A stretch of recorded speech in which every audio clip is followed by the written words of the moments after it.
We made it. We made it. We're live. MarkRogersTV, the voice of college football, taking your calls tonight on a turbulent week for college football. Of course, with the Big Ten and the Pac-12 canceling the season yesterday, it looks like the ACC and the SEC are committed to play. And the Big 12 actually took the step of saying, we have a schedule, we are going to play. We invite your calls in here at 860-325-3687.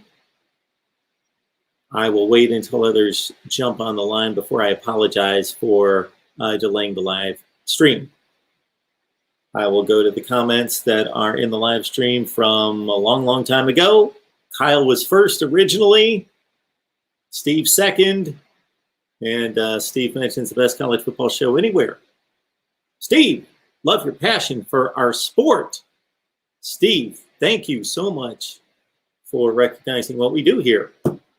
Appreciate that. Some people think, displays passion for getting riled up and screaming and yelling all the time and pounding your fist, and that could be an expression of passion. But also, if you're really passionate about something, you're consistent.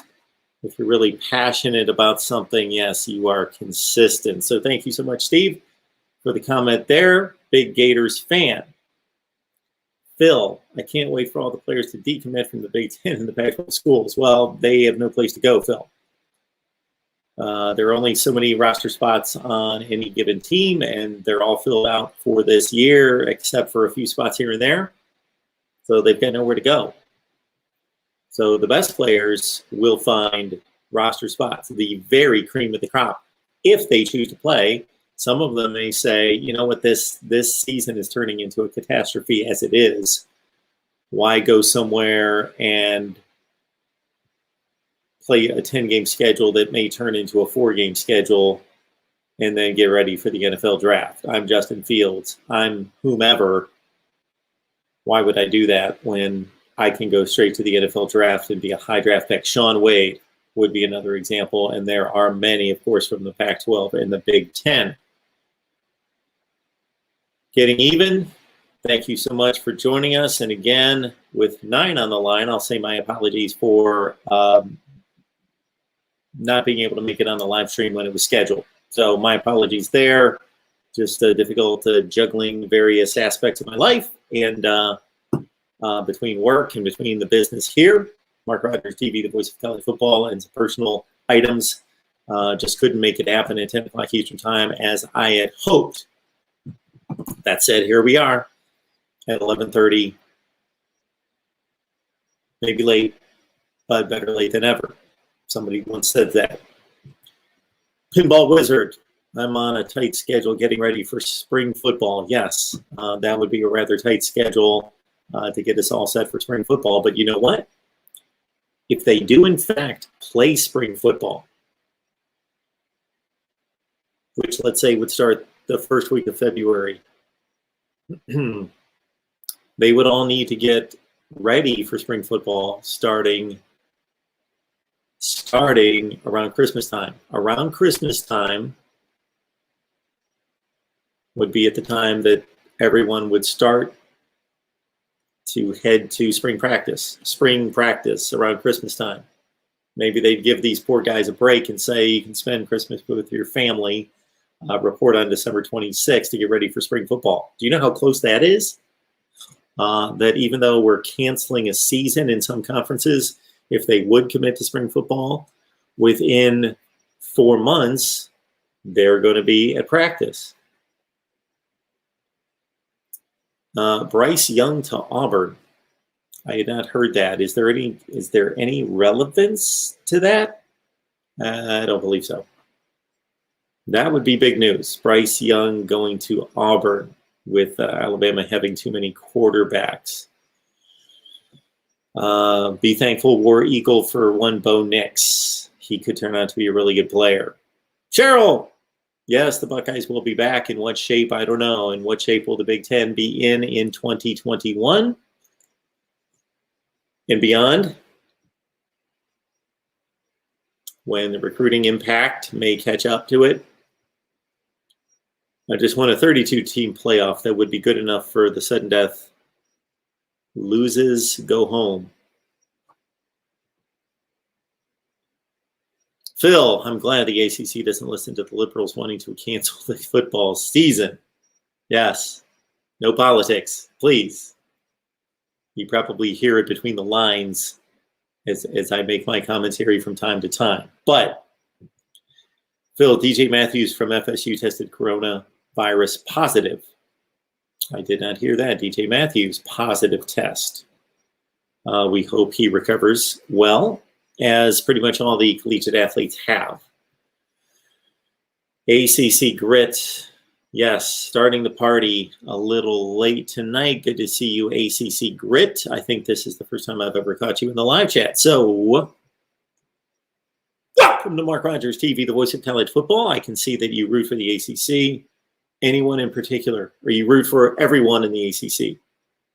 And you're gritty about it. Matrix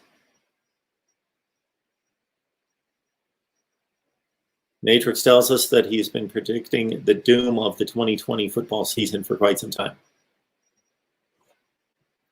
Maybe no football in 2021.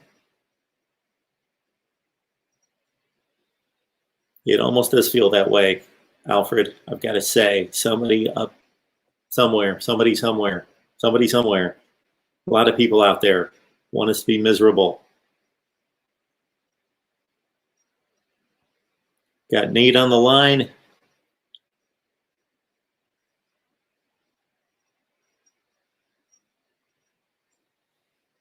Yes, the dank chroniclets. You really have Pitt going 5-5? Yes, that's just completely ludicrous and unthinkable that Pitt could ever go 5-5. The mighty Pitt Panthers rolling up those 10 and 11 and 12 win seasons every year, that they could possibly go 5-5 is just, what was I thinking looking at that Pitt schedule, that they could possibly go 5-5 against that schedule? All right, we got our first call of the night. Hopefully it's a good one. All right, here we go. The call will start at the beat. All right, it's Mark Rogers TV, the voice of college football. Who's on the line? Hey, Mark, it's me, the great Champion Day, a.k.a. Nate Kingston. Now, I was late tonight, Nate. If you noticed, I was late, but you weren't late, so you kept up your part of the deal and lived up to your name. Indeed. Indeed. Yes. And like I thought well, I was on Pickton's feed stream like an hour ago, so but I want to see you in action in this stream, so here I am. So this is, as a Big Ten fan, kind of sad and mad at the same time, because they canceled football for their conference in Pac-12. I think kind of sad and mad at the same time. I really don't like that. Yeah, I don't know anyone who likes it. I don't think they would be in the live stream talking college football if they liked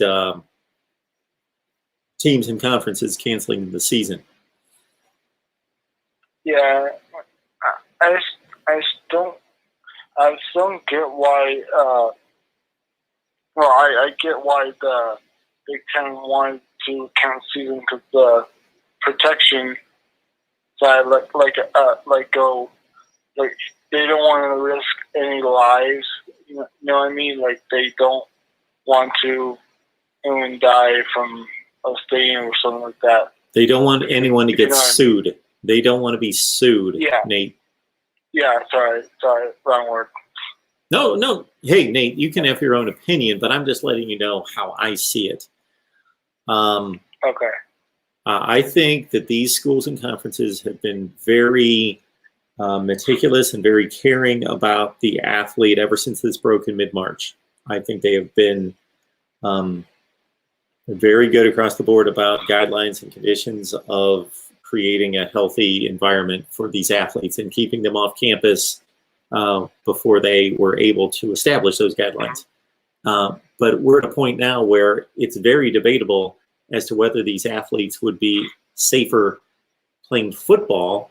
And I would argue that they're safer playing football in a closed environment where it all can be accounted for, that they're at practice, either inside or outside, they're in a weight room, they're in a film room, they're in a meeting room, they're in the cafeteria, they're in their living quarters. They're always contained to somewhere versus just being out there amongst the general public. So I would argue that they're safer playing football, but the university, if they go ahead and play football, opens itself up to litigation. Yeah, I agree. It's just sad that they it's just sad that they canceled the season. So yeah. But thanks for the call, Mark, and stay safe and go blue. You stay safe, Nate. Appreciate the call. All right, 11:47 Eastern Time on a fine Wednesday night here at Mark Rogers TV, the voice of college football. And I guess we should really do this, shouldn't we? Oh. Nope. Oh, yep. No go. USC. And the Huskies, the Washington variety of Huskies, gone. So we should eliminate those helmets from the rack, shouldn't we? We should just completely forget that these programs even exist for a year. Okay. Set these off to the side. Maybe I'll get myself we can get Oklahoma State up here. We should get Kansas up here and Vanderbilt. At least they're playing football. Vanderbilt. Georgia Tech would be a good addition to the rack in replace Wisconsin with Georgia Tech. Let's replace Ohio State with, I don't know, Syracuse? Michigan. No Michigan. Let's go with, I like Kansas in place of Michigan. USC, I think I'd rather see Iowa State. Iowa State instead of USC. Or I guess SEC and South Carolina fans, you could make the claim we'll get rid of one SC and replace it with another SC. And Washington, UW, well, neither Washington nor the other UW. Wisconsin playing. Let's make this last one a good one.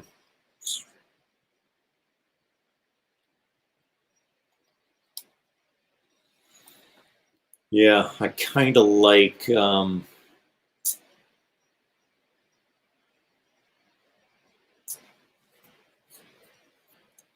North Carolina State. North Carolina State. Let's put them on the shelf. Okay.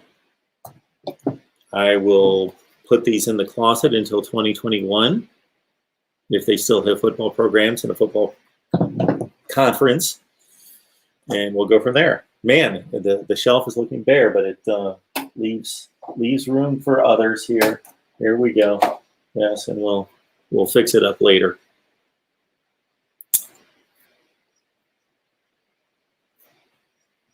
Pinero 5, Peru, good to see you, man. Big Michigan fan, big supporter of the channel. I think he's got that copied and pasted. Yeah, I believe he does. Hey, whatever it takes, we appreciate the comment each and every time. Folks, let me know out there, please, if the live chat, let me get it right, the live chat on the replay doesn't work. Because a couple of people let me know that the live chat was not on when they watched the replay and wanted to follow along, of course, with the live chat during the replay. And I said, well, it's always on. And I double-checked my settings, and it should be there for all the live streams. But I did notice that a few live streams that we've had recently, there was no opportunity. I always have to do that in reverse. It's the other way for me. That way that the live chat was not available. So let me know if you're having any issues with notifications or with the live chat or anything. Mark Rogers TV, the voice of college football. Who's on the line? Hey, Mark, Dave and I, how are you doing, brother? Hi, Dave. How are you? Hey, well, I was okay until I saw you pulling the helmets off. I started to get a little sad then. Yeah, it is unfortunate. You know, it's a decision made by a few, and we've got to consider that there's nothing different about these student athletes. They all, for the most part, want to play, 99% of them, and the coaches are passionate and hardworking and want to coach. And the fan bases, of course, want to see them on the field and support them just as much. But they're going Yeah, to, that's very true. if there's a successful season out there that is solely coming from the Big 12, the ACC, and the SEC, then there's, for a long time, going to be a stigma on these particular teams and conferences. I believe that's 100% true. But, you know, the really reason I called you was because I hated to see you pull those helmets down. But number two, now, Ryan Day. Yeah. I think that guy's got a plan. I don't think he's let everybody know about his plan, but I think that guy wants to play football this year, right? I mean, he does. Fall. He knows So what he's what's your got. take on that? Well, A juggernaut, right? they got a juggernaut. They've got such a great team, and they will have a great team going forward. But with the kid that they've got at quarterback in particular, this is a season to be not dismissed. You gotta let him play. And yes, he was certainly adamant about playing, doing anything possible. Every interview I've seen with him before and after the decision was, you could tell he wanted to be supportive and understanding of the decision and put on the right display in front of the cameras, but he didn't pull any punches about being adamant about. I believe we've come up with safe measures. The parents have all approved it. The players have approved it. I believe that we're safer playing football and being in a closed environment, and I am adamant that we should play. Yes.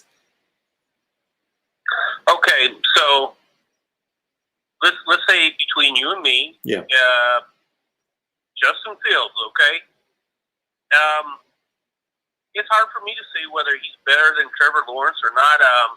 I like his wheels, but I guess Trevor Lawrence showed he had some wheels also in that game against Ohio State. That kind of caught me completely off guard. Yes, but he did. at least two quarterbacks.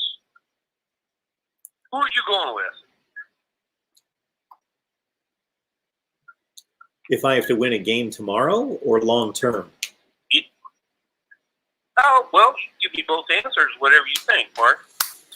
Well, I'm more confident in my first answer that if we had to go win a championship game tomorrow, I would be confident in both. But if I had to make a selection, I go with Trevor Lawrence. Long term, I may really? lean Justin Fields slightly. I see. I kind of like Justin Fields a little bit better. I think he moves more swiftly in and out of the pocket. I'm not putting Trevor Lawrence down. That, not by any means, but I feel like the fluidity in the lateral movement with Justin Fields and his initial burst is much greater than Trevor Lawrence. Now, I'll give Trevor Lawrence, but once he gets ahead of speed up, well, he showed he can run, right?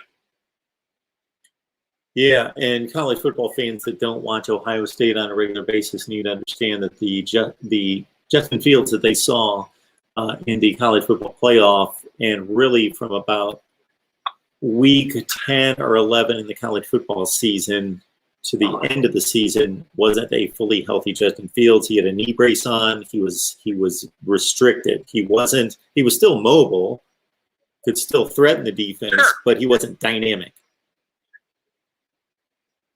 I mean, but I thought he played really well. Just me speaking, I watched all the games. I mean, that's what we enjoy college football for. I know a lot of people just like to watch their own personal team. I like watching all the games because I love the competition. I'm right there with you. I will watch anybody play college football. Anybody. Sure. But let's go back to Ohio State for a second, and I'm sure somebody else is going to want to call in. So you guys are pretty much set by every position on the field, right? I mean, like even like you think about like Garrett Wilson, great wide receiver, only a freshman last year. You got good running backs, great offensive line, good defensive players. Is there any point of weakness that you would think Ohio State has? I'm asking that, posing that as a question. Weakness, no. If you're really striving to find a weakness, meaning this unit is mediocre, it's not deep, it's not talented, no.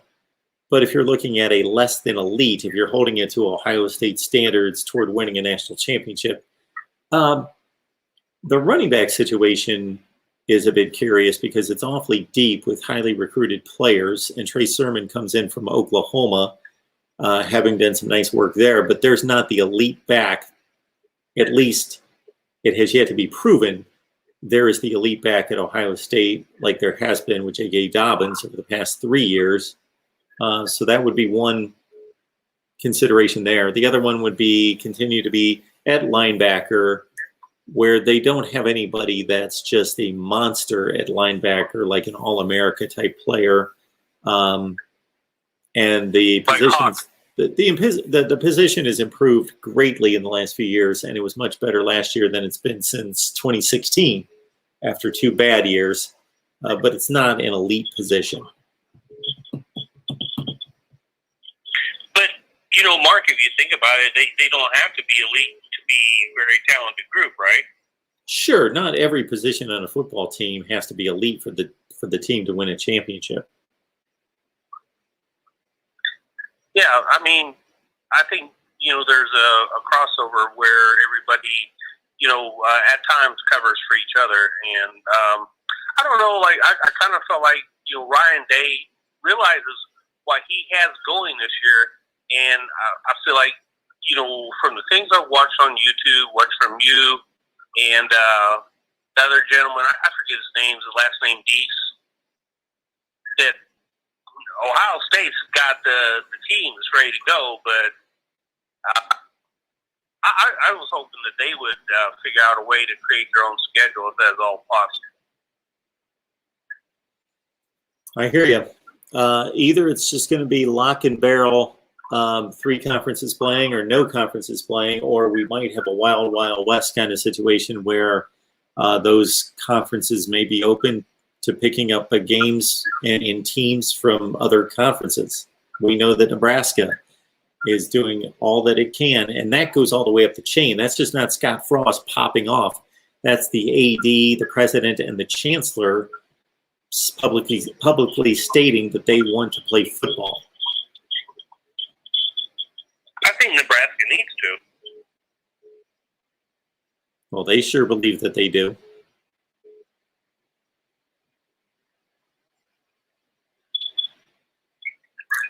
All right, Dave, got some other calls coming in here unless you got something else for me. Yeah. Take care. Mark, hey, take care of it. I appreciate nice it. Talking with you. Thank you, sir.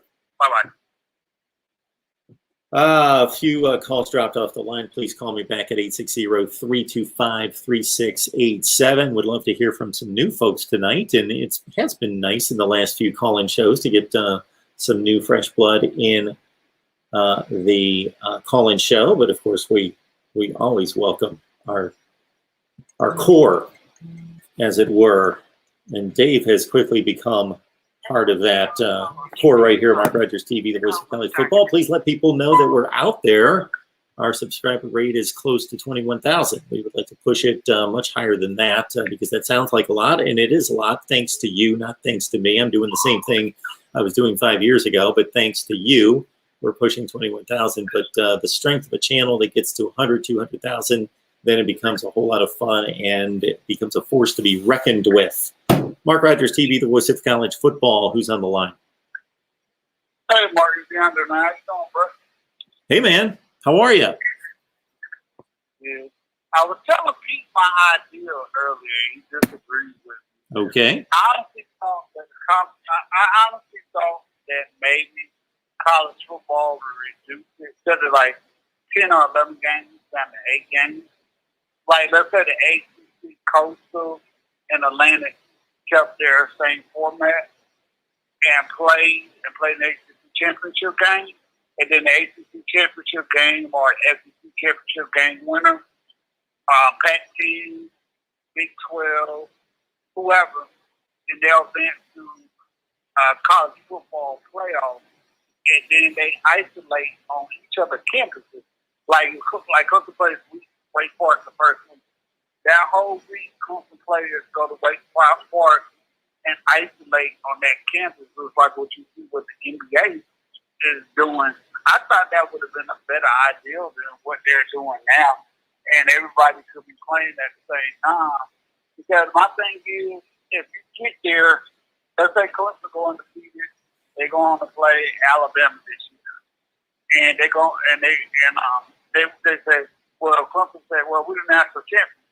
Then Ohio State play in the spring, and they go play Oregon in some type of weird bowl in March. Then Ohio State could say, well, we're national champions. There's no consistency with the nonsense, man. I wish they could come up with something better. Okay.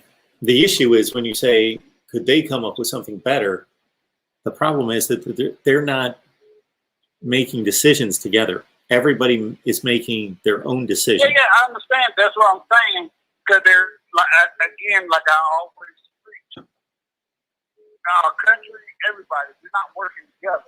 And that's part of the problem. Yeah, I understand that. I understand that individual conferences, individual schools, like Nebraska, and go off and play. They might want to play this fall, and they'll go play in the Big 12. And it's like, wow, why? I mean, I know you could be in the Big 12 a long time ago, but why would you do that all of a sudden? Hey, you in the Big 10? No. So let's back up to your plan here, DeAndre. You're saying just for this season, you want to see everybody play an 8-game conference schedule and no non-conference games. Right. Okay. And then they advance to the ACC. The championship games are like playing games for the national championship. Well, we only have 3 conferences playing. We've got 3 conferences playing. Right. That's what I'm saying. The other 2 conferences, like the Pac-10 and the Big 10, will be doing the same thing. The ACC, the SEC, Big 12. I understand that you might have to add a 6 or 7 to 8 conference to it. Well, see, DeAndre. That's how we go. The championship games will be championship. Go ahead. So some of the proposals I make, I stated at the beginning of the video and let everyone know this is not realistic, or this is realistic. This is the way it should be done, but it's not going to be done because it's just not. Well, that's kind of like your plan right now. The Pac-12 and the Big 10 have decided they're not playing football. They're out. So you got to work on a plan with the other 3. Yeah, I don't know, man. It's a mess, man. But like I said, it's just a microcosm of what you see everywhere else. I mean, it's just a mess, man. I mean, I wish they could get together, but we know they're not. I mean, you're gonna have one champion, Clemson or Alabama or whoever, and Notre Dame, and then somebody in the spring gonna come along and say, we're the champs. And, there's a big mess. We might as well go back to voting this year. Yeah, we'll have another vote like the good old days. Yeah, so that's what I look at, man. Like the good old days. Unfortunately, oh, yeah, that was very fun, huh? Yeah, I still think you should do the year that LSU lost 2 games and won the national championship. 07, I don't know, sure. what was that, 07? Yeah, I think that's one that you should do. Okay, we'll get on that one. DeAndre, if we don't play football this year, I'm going to go through every year. I will be tearing apart every historical perspective. I'll be ranking quarterbacks and offensive linemen all time and doing all sorts of stuff if we're not playing football. I'll be able to get to all that. Well, Mark, you know one positive thing about it? You might have football from September to March. Well, that's Think true. about it. you really might have it for. I didn't think of that. I didn't think of that. We could have a national champion or a split national champion, the first championship game, around January 10th. And then 3 weeks later, February 1st, could be week 1 of the spring season. And Right. we'd have football nonstop. That doesn't work, though, logistically. For as much fun as that kind of sounds, and it's not the best way to do it, but it would be kind of interesting. I just can't fit a spring season in. I can't figure out a way to fit it in. I've talked about this, and I've outlined how it would be, how it would lay out. It doesn't Yeah, work. because I don't think Justin Fields playing if you're going to have a what's called. I just don't see how them guys gonna play football in the spring and then turn around in a couple of months play another season. That's a lot on them kids, man. I mean, we already talked about CTE. I mean, I know, we love football, but then we don't think about the consequences of what these guys have to go through. Sure, we're not getting beat up. Yeah. So think of it this way, DeAndre. If they decide to play the first game the first week of February, and if they play a 10-game season and give them 2 byes, that's 12 weeks. That's 3 full months. They're going to play football for February, March, and April. So at the end of April is going to be the end of the regular season. They're going to have to play a conference championship game the first week of May. By the time they finish the college football playoff, even if they don't play any bowl games, it's going to be almost the end of May. And they're going to have to turn around and go to camp at the end of July and start playing for another season. Don't get it, Mark. I mean, like I said, a lot of the guys, South, I live in the South, and everybody down here wants it really, really bad. But the northern schools in the Pac-10 don't want it. So I don't see how you're going to do it. Yeah, I don't get it. And then, like, I look at a program like Illinois. It's going to sit them back. I mean, a program that you saw, like, decent, probably might have a pretty good year this year, and it's going to set them back.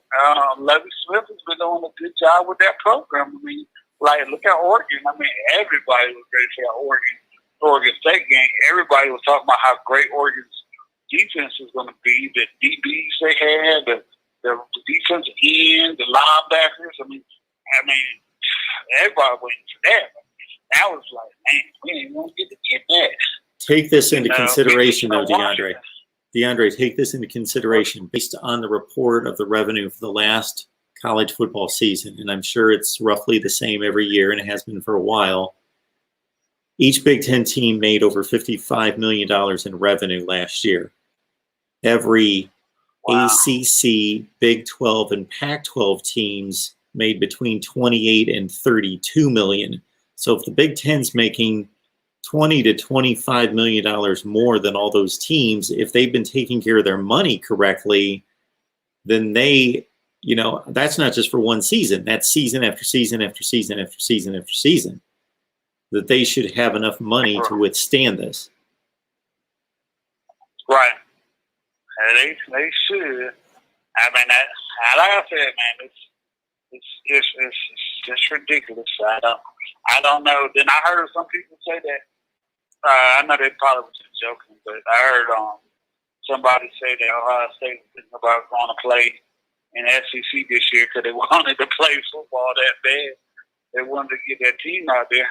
Wouldn't that be something? Wow, wouldn't that be? And to be honest with you, even they go play in the ACC. Because, I mean, sure. I think people don't realize how Ohio State and Pitt is, like, really close. And, Pitt get lost to history. Pitt had some of the best football players in history. Sure. Dan Marino, Curtis Martin, Larry Fitzgerald, Darrell Reeves. Could you imagine Pitt and Ohio State playing the first game of the year inside of Ohio State? Sure. I mean, this year Pitt's defense is great. Bill Moss, I mean, Hugh Green, Tony Dorsett. Oh yeah. Sure. Yeah, we forgot about all that. I forgot about all this, but yeah, I mean, it's just amazing the talent that Pitt has had in their history. Mike Ditka. And I think they have more national championships. They got 3. I know the last one was against Georgia in '81, but I think they had one with Dorsett. 76. That was the last one. 86. They didn't win the national title the year that they beat Georgia in the Sugar Bowl. Oh, okay. They denied Georgia the national championship, but they didn't win one. Oh, okay. They finished like second or third in the country. Oh, okay. Their last one was with Dorsett. Okay, 76. Yes. Yeah, but that's a program that nobody gives a lot of respect to, but they have had a lot of football history at that program. And yeah. They played the big boys. They played Ohio State. They played Notre Dame. They played Penn State. They done played Miami. And, Florida State when Florida State was up and coming. So not the program of our people. And I keep trying to tell Clemson fans, they'll sleep on that team at Wake Forest that first season because they got a hell of a defensive tackle. Their quarterback was the starter before Newman was the year before, and he got hurt, and that's how Newman got the job. And they got a big receiver, Surratt. Mm-hmm. So I said, they got some talent. Sure. And they got another guy, I can't remember his name, he's a freshman last year, but he's like 6'4", 200 pounds. I said, we all keep talking about, we're not looking at how good some of these teams are. And unfortunately, we're going to get robbed to see how great college football would have been this year. Because I did the ACC. I think I was telling you last year, a couple months ago, the ACC would have been loaded this year. I mean, when I say loaded, would it better than the SEC? No. But like I said, you saw up and coming teams like Pitt, Carolina, Virginia Tech. Yeah, I guess you want to call Miami up and coming, but we always say they're coming. They never get there. They just fall short on the 10-yard line. I lose to Georgia Tech, I beat somebody. I don't know if they get to the 10-yard line. I don't think they sniff the red zone, DeAndre. Yeah, I was like, I keep talking about them, the Air King, he's coming, and he's bringing his offensive lineman with him. I said, yeah, but I've seen them play against Oklahoma and Washington State, and they didn't look too good. I said, they could put up numbers against Chelsea. Because bigger we had Clemson's defensive line, I think all of them was top, in the top 12 recruiting class. It's different. So I said, it would be interesting to see what he does. I was waiting for that game. I mean, we're still going to get it, hopefully, but hey, he might say, look, I ain't playing this year. You just never know. But thanks, Mark, man. You have a great night, and I'll keep listening to the show. Appreciate that. Thanks for the super chat, too. You take care. Yes, sir. Keep in touch, man. Bye-bye. Appreciate the super chat contributions all around. Brian Baird has contributed a couple times here, and actually, when was this? Brian, you contributed recently, and I missed it. And then I went back and I saw it, and so I apologize for not recognizing that. Whether that was last night or maybe that was the one that I started earlier tonight. I know what it was. So this was kind of funny. So earlier tonight, Tony Siragusa from Last Word on College Football joined me, and I set it up just to record. And I hope that anybody that joined us in the live chat recognized that, hey, Mark, this isn't quite like you. You're not recognizing anything in the live chat because I just set up a record just for Tony and I to talk, and then I was going to upload the video as I do sometimes, not as a live stream. And so I inadvertently set it up as a public live stream, and therefore it was going out, and I had no idea. I had no idea that you guys were watching it and commenting in the live chat because the live chat was not coming up, or I would have obviously seen it, but the live chat didn't come up. And anyway, Tony and I were going out live, and I had no idea.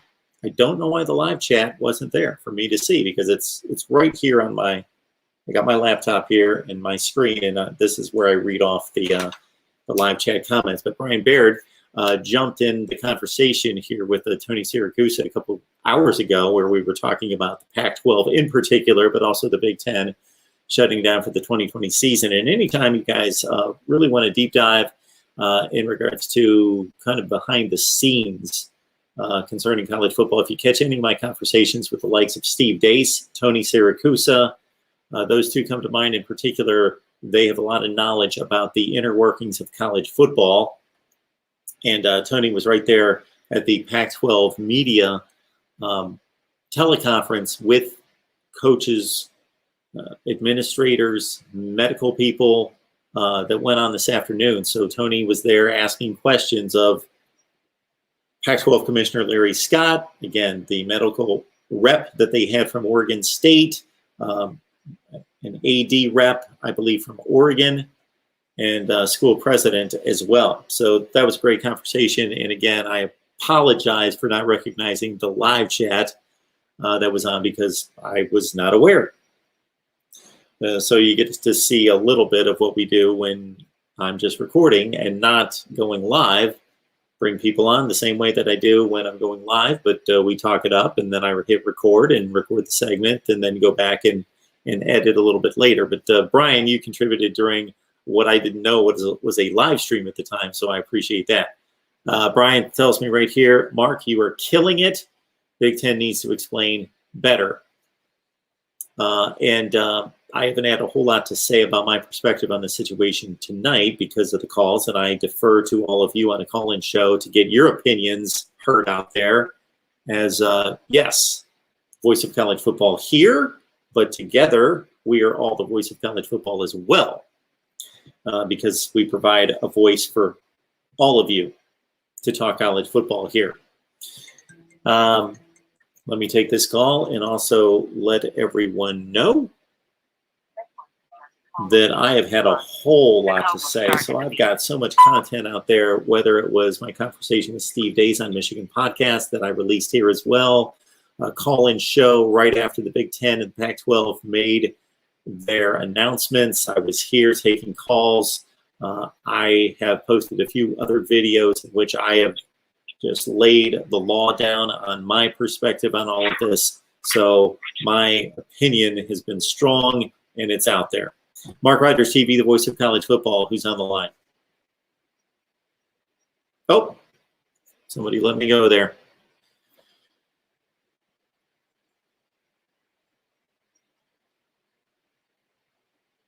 So Brian, thank you so much. Donnie, this is the first time I've seen Donnie's name in the live chat. So Donnie Reardon, welcome to MarkRogersTV, the voice of college football. Would love to know who you root for and how long you've been watching. And Donnie, you can contribute to the show a number of ways, monetarily. So here in the super chat, you will see, whether you're on a laptop or on a phone, you will see a $sign at the bottom of the live chat. At the bottom of the live chat, you will see a $sign. Just click on that and then fill out the information. You can post a message, a question, a comment, a statement, be bold, be whatever, and I will post that, of course, to the screen. Give it some extra time to recognize your contribution, and of course, we appreciate the contribution. Donnie, you can also, at any time, it doesn't have to be a live stream or a live show, go to the description section that is below us in any of the videos. Grab any video, go to the description section below, and you can go to Venmo, PayPal, Cash App, and just search Mark Rogers TV. And I appreciate it. NBA fan. What the hell is going on? Well, that's what we've been talking about for about 3 consecutive days. Constantly posting videos to let you know our perspective and the perspective of other smart people that cover college football.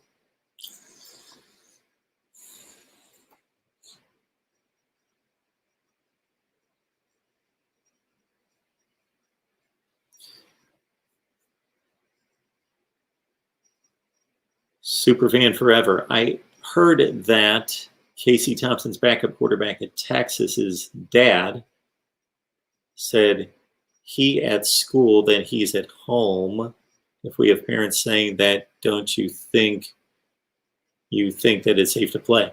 Okay, I believe, and I'm not saying that there's not a counter argument to this. So there are times that I'm adamant about my opinion, saying I am for certain this is the right way to go. This is the proper perspective. In this situation, I am claiming this based on what I've read, the facts, the people I've talked to. I believe that this is the better way to go and the right answer, but I certainly think it's debatable, and I understand the other side. That being, which is safer for the student athlete, to be playing the sport or not to be playing the sport? We talk football here, so we'll keep it to football, but it should be the same with any other sport. The players are all tested consistently, so they're on a football field with other people. I know that they knock heads, and they're constantly in huddles and together, and offensive and defensive linemen just engaged all the time and rolling around on the dirt together. Yes, we know what football looks like, but they've all been tested, and so everybody on that field, coaches, players, staff, any medical people, any other people that are needed, videographers, there's a support staff surrounding big-time college football. All those people are consistently tested, so everybody on that practice field, whether it be inside or outside, are clean. And then that group of players and those same people, they're going to, as Big James Coleman, Florida State fullback from 2002 to 2005, made the statement last night on our Florida State show. He said, my life was regimented for me, was scheduled to the T from 6 a.m. until 10 p.m. So where are those student athletes playing football for that 16 hours a day? They're on the practice field, they're in a weight room, they're in a meeting room, they're in a film room, they're at the cafeteria, they're at their living quarters, they're in some kind of game room, watching a movie, playing ping pong, doing those sorts of things. They're in a study hall setting, taking their online classes, doing their homework on laptops, on computers. All this stuff is sterilized and cleaned constantly, and everybody that's interacting in that environment is tested constantly. And I mentioned this to Tony a few hours ago during our live stream. Check it out. It was a great conversation with Tony. I said, we can list pages and pages of differences between Los Angeles, California, where of course USC and UCLA play, and Tuscaloosa, Alabama, or Clemson, South Carolina, or pick your spot, Oxford, Mississippi.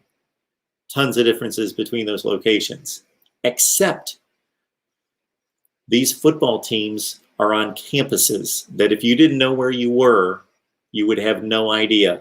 All you would see would be indoor practice facility, outdoor practice facility, 100 yards of grass, blue skies, hopefully, and weight rooms, plush, beautiful weight rooms, cafeteria, game rooms, living quarters.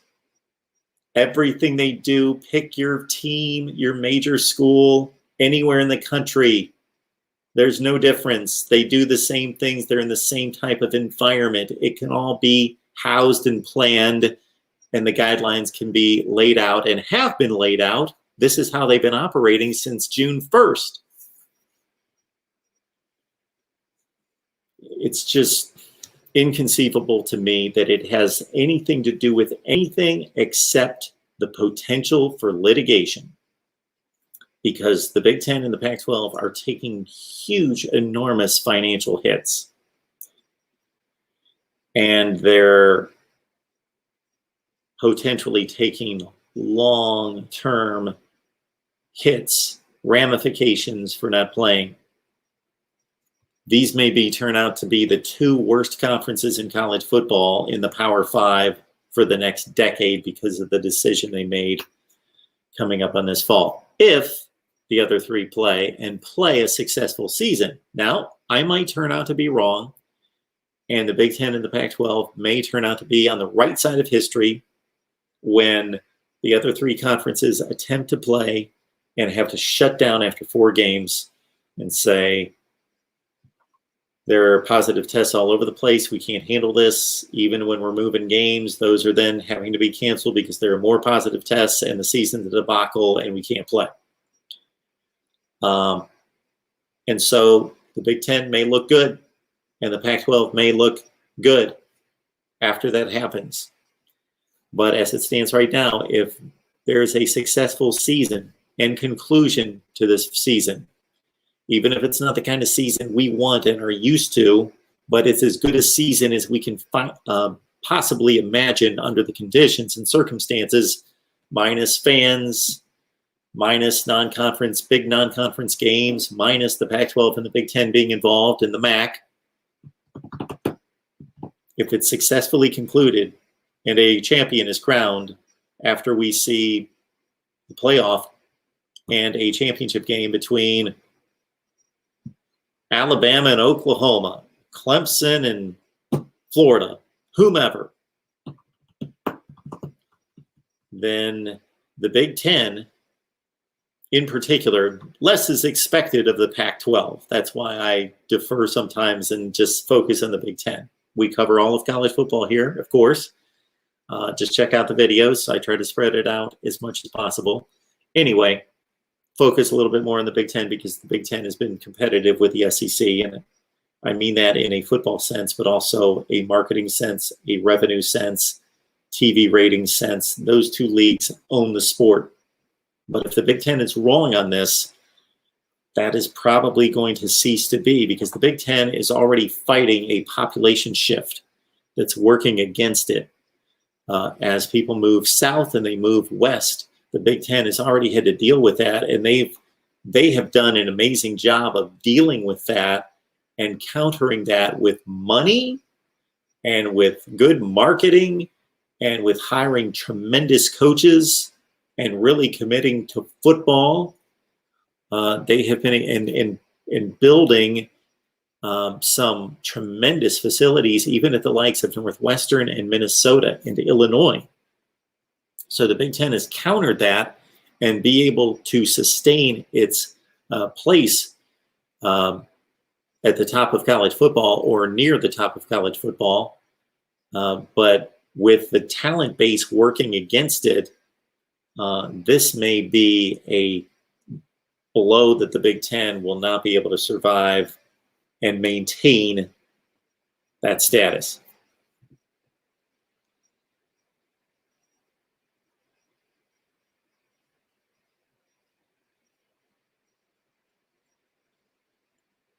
Appreciate you guys helping out Donnie on the Super Chat. Nebraska going back to the Big 12. Maybe. The Big 12 would certainly like to get back to 12 teams. Maybe they can pull in Boise State and Nebraska.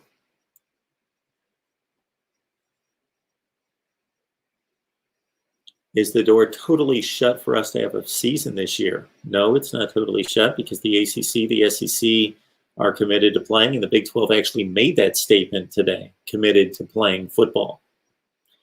And we're sitting here on August 12th, and the season was going to start, I think it was the last week of September for the SEC, and the ACC was going to start 2 weeks prior to that. So we're looking at 1 month. Maybe I should strike up the countdown clock again to college football. So no, it's not totally shut down.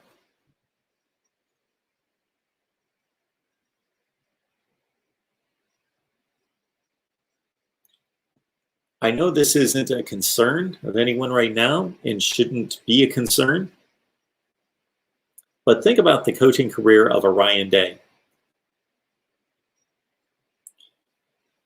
And Ryan Day will be fine. He's a talented football coach and a hard worker.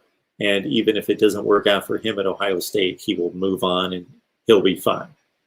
But in terms of becoming an all-time great coach, leaving a legacy at a top of the line school, arguably the greatest football power in the country, certainly one of the top 3 or 4.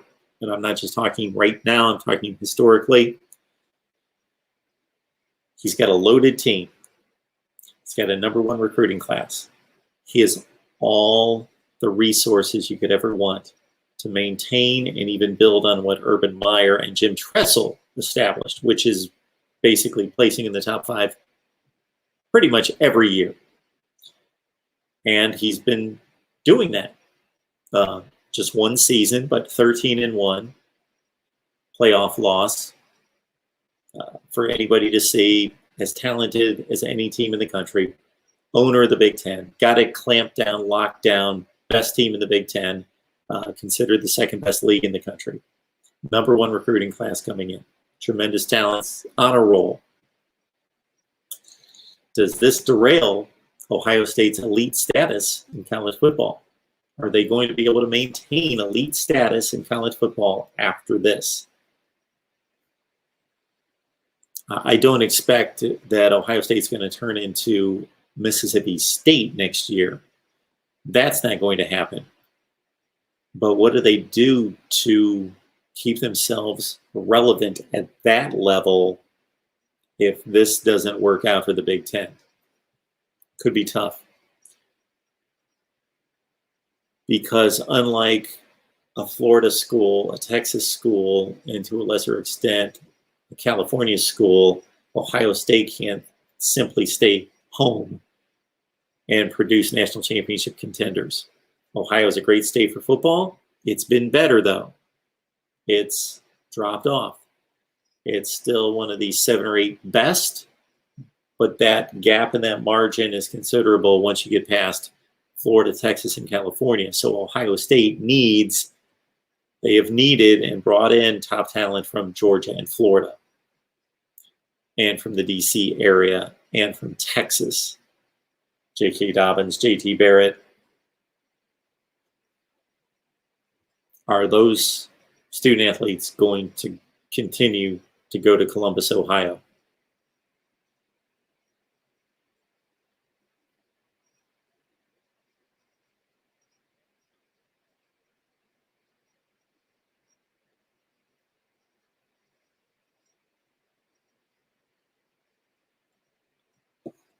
Donnie, thank you so much for trying so hard to contribute to the channel, but also keep in mind that you can contribute directly. Just go to Venmo, PayPal, Cash App, any one of those 3. Just write in the search bar, MarkRogersTV. I'll come right up. You'll see my less than beautiful face. You'll see me pop up in whatever picture I posted. MarkRogersTV, that should be your search. And again, Cash App, Venmo, PayPal, whichever works best for you. Donnie, thank you so much for working so hard to contribute. Thank you.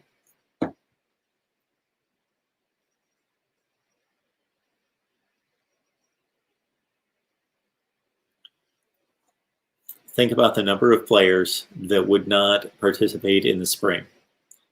The NFL draft consists of roughly 250 to 260. That's not even rough. They are always in that 250 to 260 player range of NFL draftees. But think beyond that. How many players are not drafted that we're surprised they didn't get drafted? They were draft eligible. They were on the radar. They were being considered. So there's legitimately 400 to 500 players who are under strong consideration to be drafted.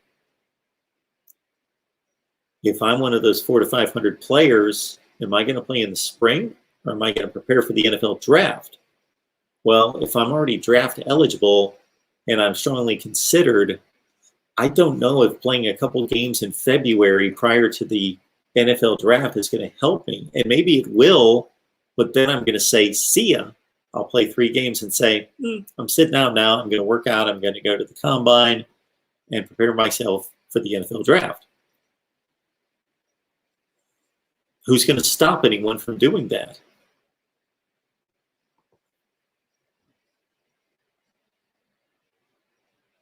Hot mess.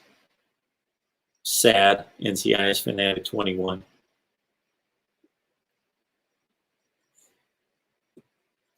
Why not just have a wild card year where just everything is just thrown on its head? We're already there.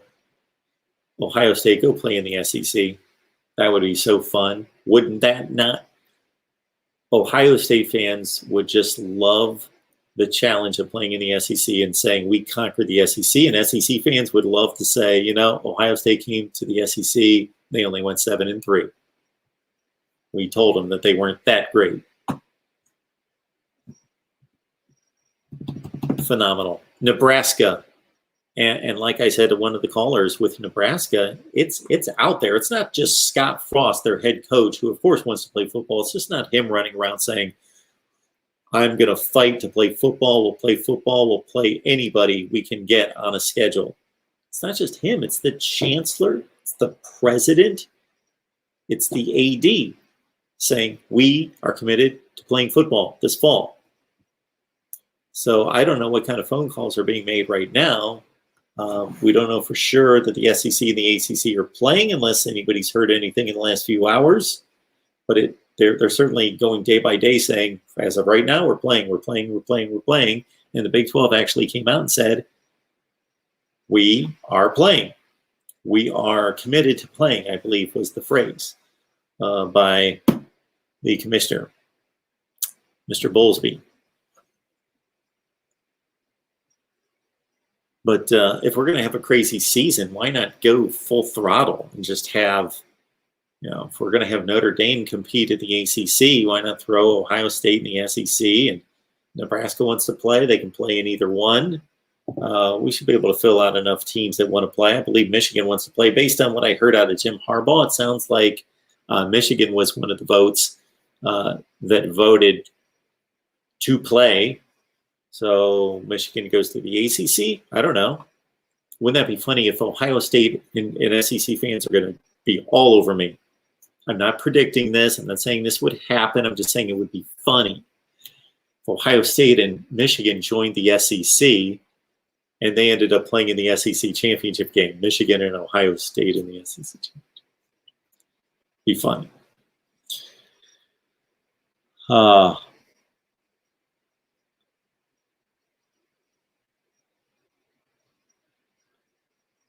You know, NCIS Fanatic 21, for anybody who doesn't know what we're talking about, I have broken down a number of years in college football because I'm not satisfied with the naming of a national champion and how it's been determined throughout college football history.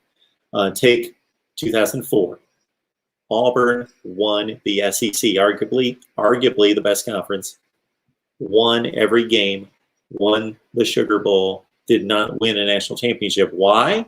There were two other undefeated teams, and this is all it came down to. USC started number 1, Oklahoma started number 2, Auburn started number 19. So they just they hit a ceiling. That's all that happened. And Oklahoma was annihilated by USC. What about Auburn? Well, I've taken the years of 1983, 84, 90, and 2000 thus far, and broken them down and given reasons why we should reconsider who won the national championship. Not that the team that was voted national champion necessarily or won the BCS championship game necessarily didn't deserve it, but other teams deserved it possibly just as much or deserved a chance to be playing for the national championship. And if we don't have a season this year, believe me, I'm going to go through every year. MarkRogersTV, the voice of college football, who's on the line. Hey, Mark, this is Edward. I've called before. I'm an LSU fan from Louisiana anyway. I was going to ask a question about ask you what you think it takes to win a national championship this year as opposed to a normal year, if there would be a playoff and a national championship crown.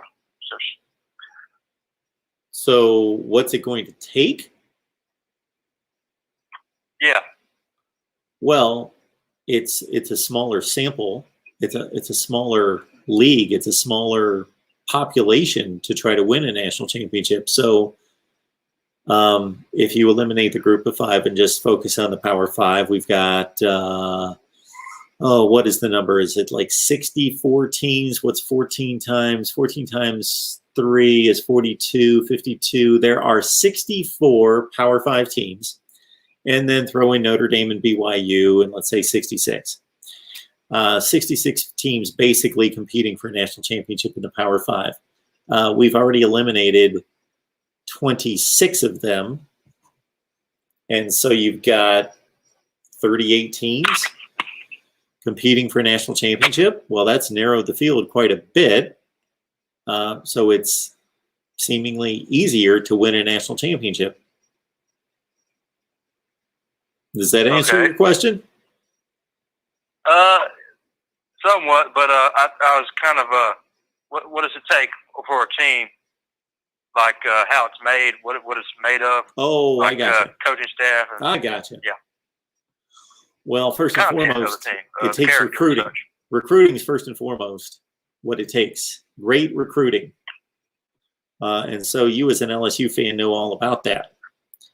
Tremendous recruiting. You need to recruit in the top 7 to 8 in the nation. This has been proven by a number of metrics that you have to recruit at an elite level. Clemson is really the team that's been able to play for and win national championships, and they've recruited extremely well, of course, but they've been able to do it with top 7 to 8 classes, and actually that's about as low as you can go. These LSU classes that produced a national championship last year, the Ohio State teams that have gone to national championship games and won them, and Alabama, of course, and Georgia getting to a national championship game 3 years ago, all are at the top of the line. There is a huge difference if you look at what teams have made the college football playoff since 2014 versus what teams can actually then win 2 games in the playoff. There's a huge difference between being Oregon or Washington or Oklahoma and getting to the playoff and getting your brains beat in versus being able to then defeat 2 really good teams or great teams to win the national championship. So you need elite recruiting, number 1. Number 2, you generally need who would be the worst quarterback to win a national championship. There really hasn't been a bad quarterback, of course. I would say Jake Coker might be, and I'm not taking away from him. He was tremendous, really good. But basically, that quarterback position is, just look at the playoff last year. All 4 teams had top 6 to 7 quarterbacks in the nation. So you need to be good there. And you need to stay healthy. And you, of course, need to develop that talent. Okay. That kind of leads me into a next question. Well, there are teams like Texas above LSU in percentage of 4 and 5 stars. Absolutely. I don't know if you've heard of this, but yes. Oh yeah. Now these teams such as Texas, Oklahoma, haven't been able to develop the recruits and stuff. What do you think that is?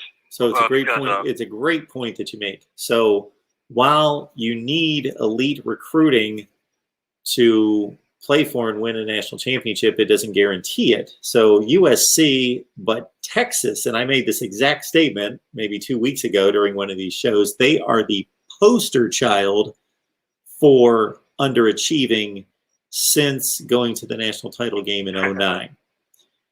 They have consistently had top 5 to 10 recruiting classes, and going 9-3 or 10-2 would have been underachieving. They're underachieving, losing 6 and 7 games under Charlie Strong, and turning in, let's see, under Tom Herman, it's been 7-6, 10-4, and 8-5, with tremendous recruiting classes.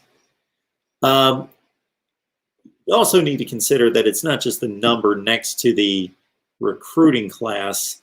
It's also how well that's distributed to all the positions on the field, and also making sure that you get that quarterback. So during that entire time up until Sam Ehlinger, Texas really didn't recruit a good quarterback. They had a lot of guys that could run around, but not really play the position that well since Colt McCoy. And I'm a Sam Ehlinger fan. I think he's a good player. I don't think he's at the top of the list of quarterbacks, but I think he's one of the 10 or 12 best in the country. Yeah. As an Ohio State fan, do you think that Ohio State needs to recruit the South to be able to win? Yes. Or do you think, okay. I just made that statement a few minutes ago that... I'm sorry. No, that's okay. No, don't be sorry. Not at all. I don't expect you guys to hang on every word that I say. No, absolutely. So if you're Florida, the University of Florida, can you stay in Florida and win a national championship?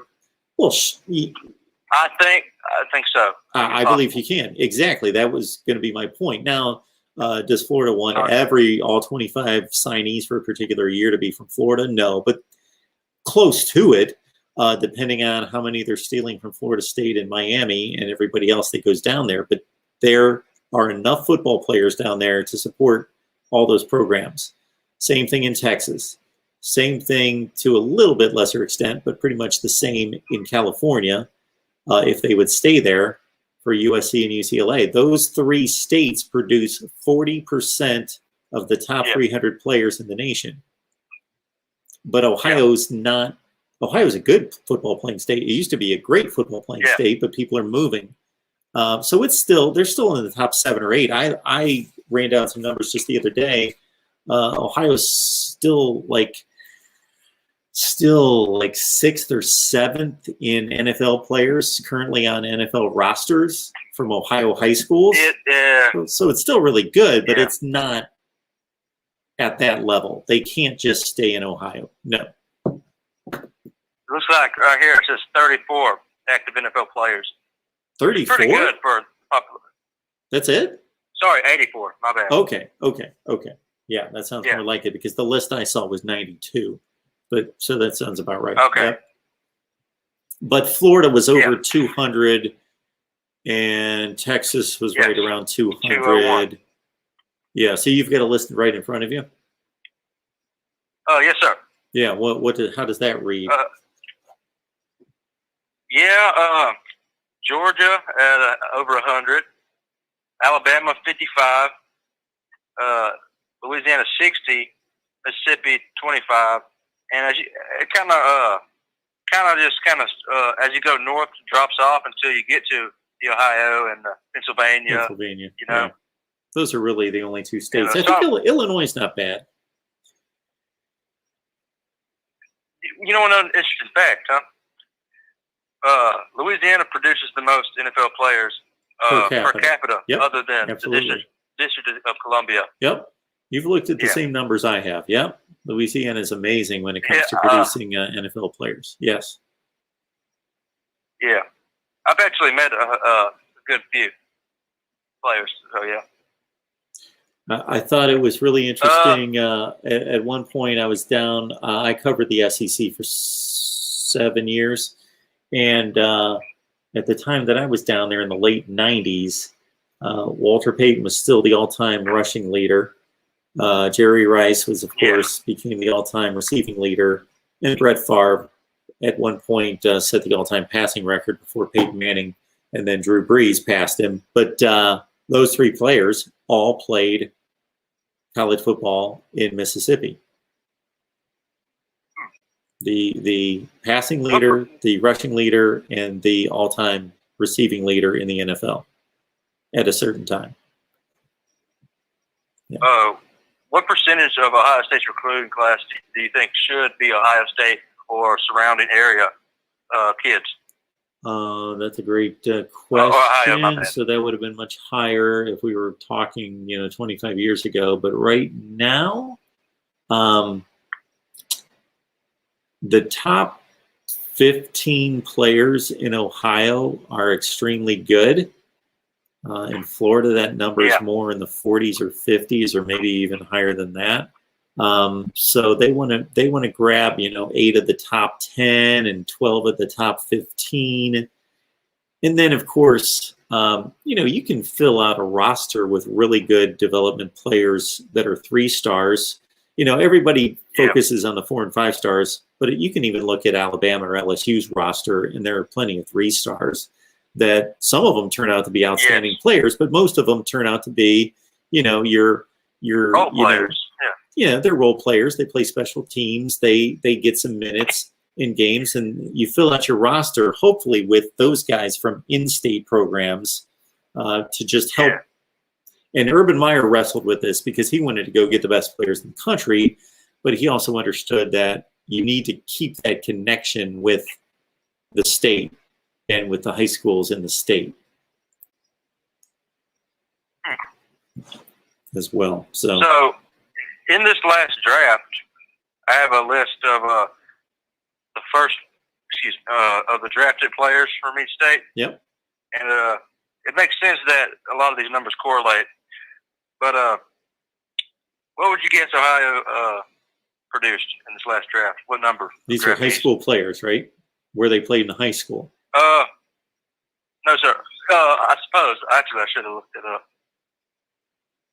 Yeah, because that's obviously a big difference. Yeah, it would be. It just says which state produced. Yeah, it's the most probably in the NFL high draft. school. Yeah, I think they would break it down by college or conference if they were talking about where they played in college. Well, I'm going to say that Florida produced the most NFL draftees last year. I believe that's second. No, it's third. Yeah. Well, then I'm going to say Because, Texas, California. I'm always going to say California, Texas, and Florida are going to be the top 3. That's always going to be my guess. Yeah, I don't think you'd be. Yeah, it is. That's correct. Okay. And then Georgia should be up there, I would think. Yeah. Georgia's 21, Okay. which is in between. Well, no, it's right. 22 Florida, 21 Georgia, 23 also California, and 33 from Texas, which is a lot. That's a lot. Absolutely. Yep.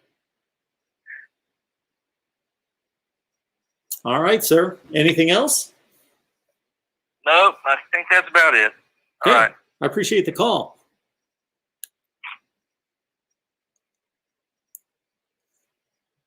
All right, Mark Rogers TV, the voice of college football, checking along with 143 on the line, and as typically the case, we gain viewers as we go. We don't lose viewers.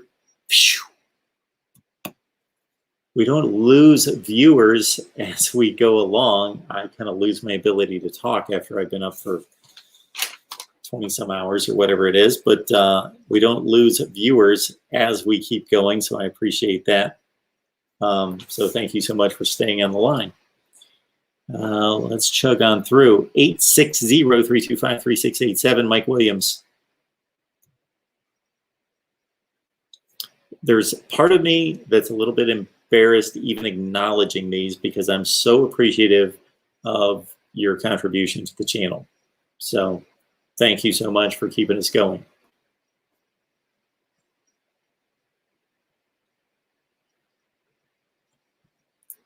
So again, Brian Baird, BGPO Football Funk, Mike Williams, and also NBA Fan, we thank you so much for the contributions. Everybody else, please hit the like button. Keep us going here.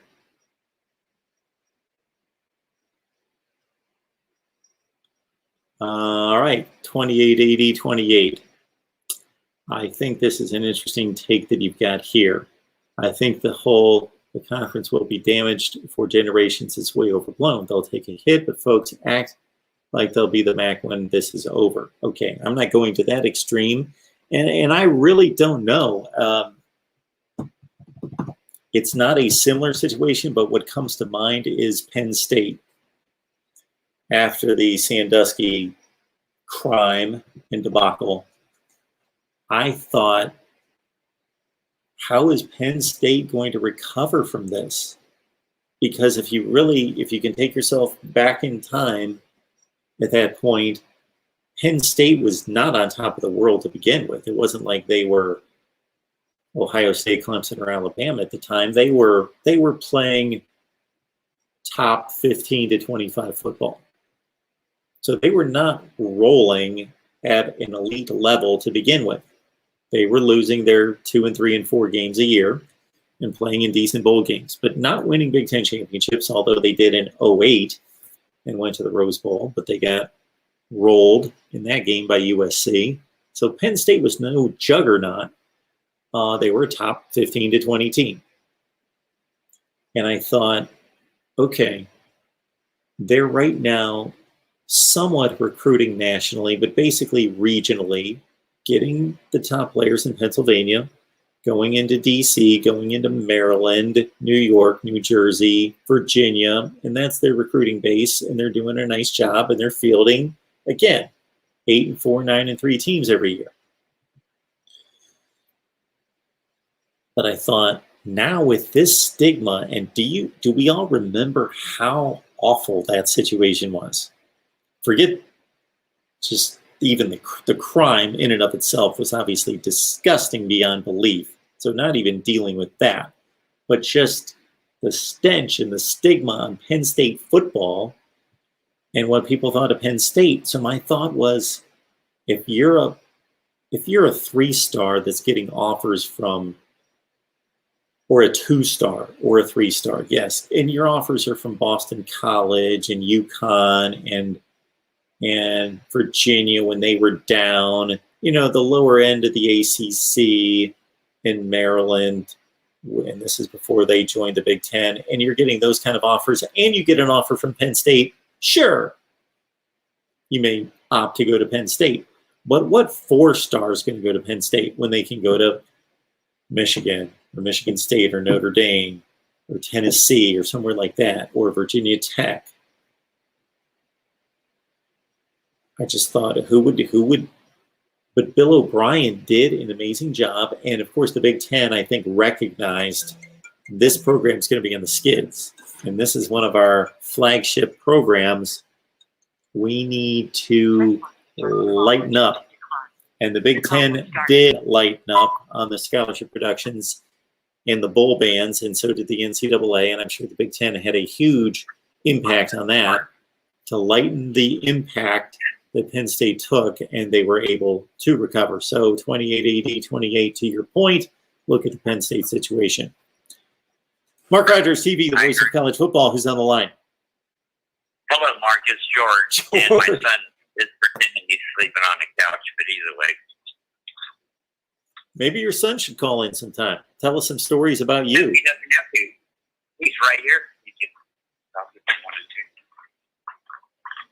Oh, yeah, look, they all have your number, man. I send them these videos. They watch this stuff. Good stuff. What are you working on tonight? What's going on over there in Oregon?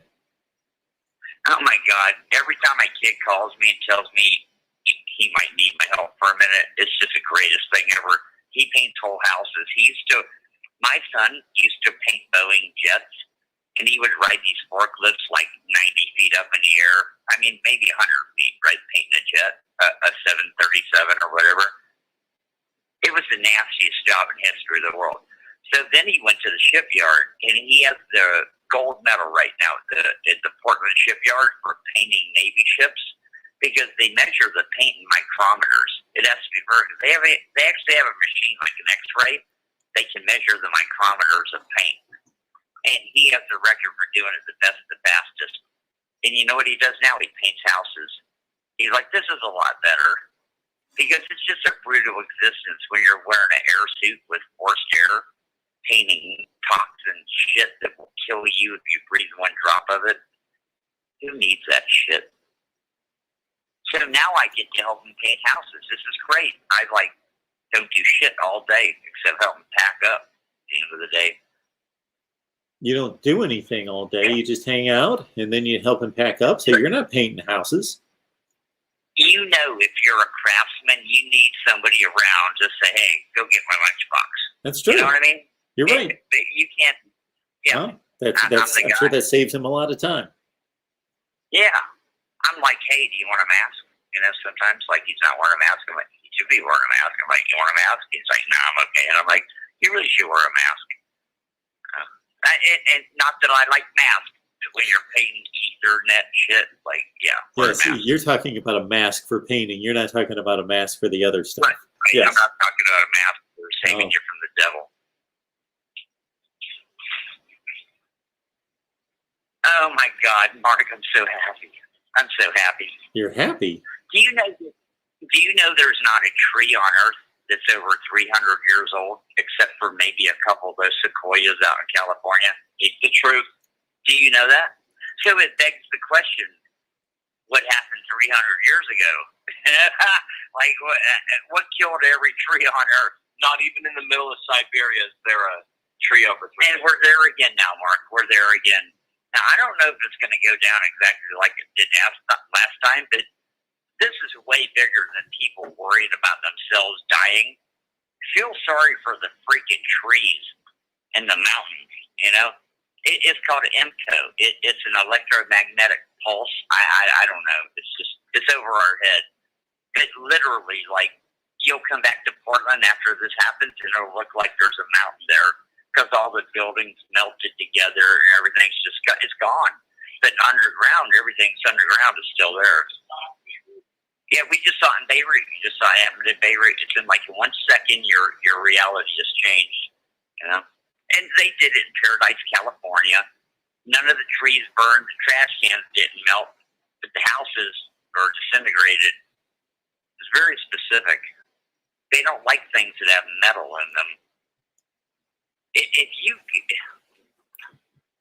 George, if you can somehow relate this to college football, you're a genius. I can't do this because I think they're going to let us have 4 games or 5 games or something. I think we're going to get something. I think the Big Ten might come back into the fold because they realize if they don't, it could be drastic consequences. I think they're going to reconsider and come back into the fold, and we're going to start playing because rugby's playing and lacrosse is playing, and you know people are going to Walmart. We could probably risk football. Do you know some church had church at Walmart the other day because they couldn't have church at church? They said that 300 of us can fit into Walmart and sing praise songs. And that's pretty funny. They literally did. I think that's the best one I ever heard. Good for them.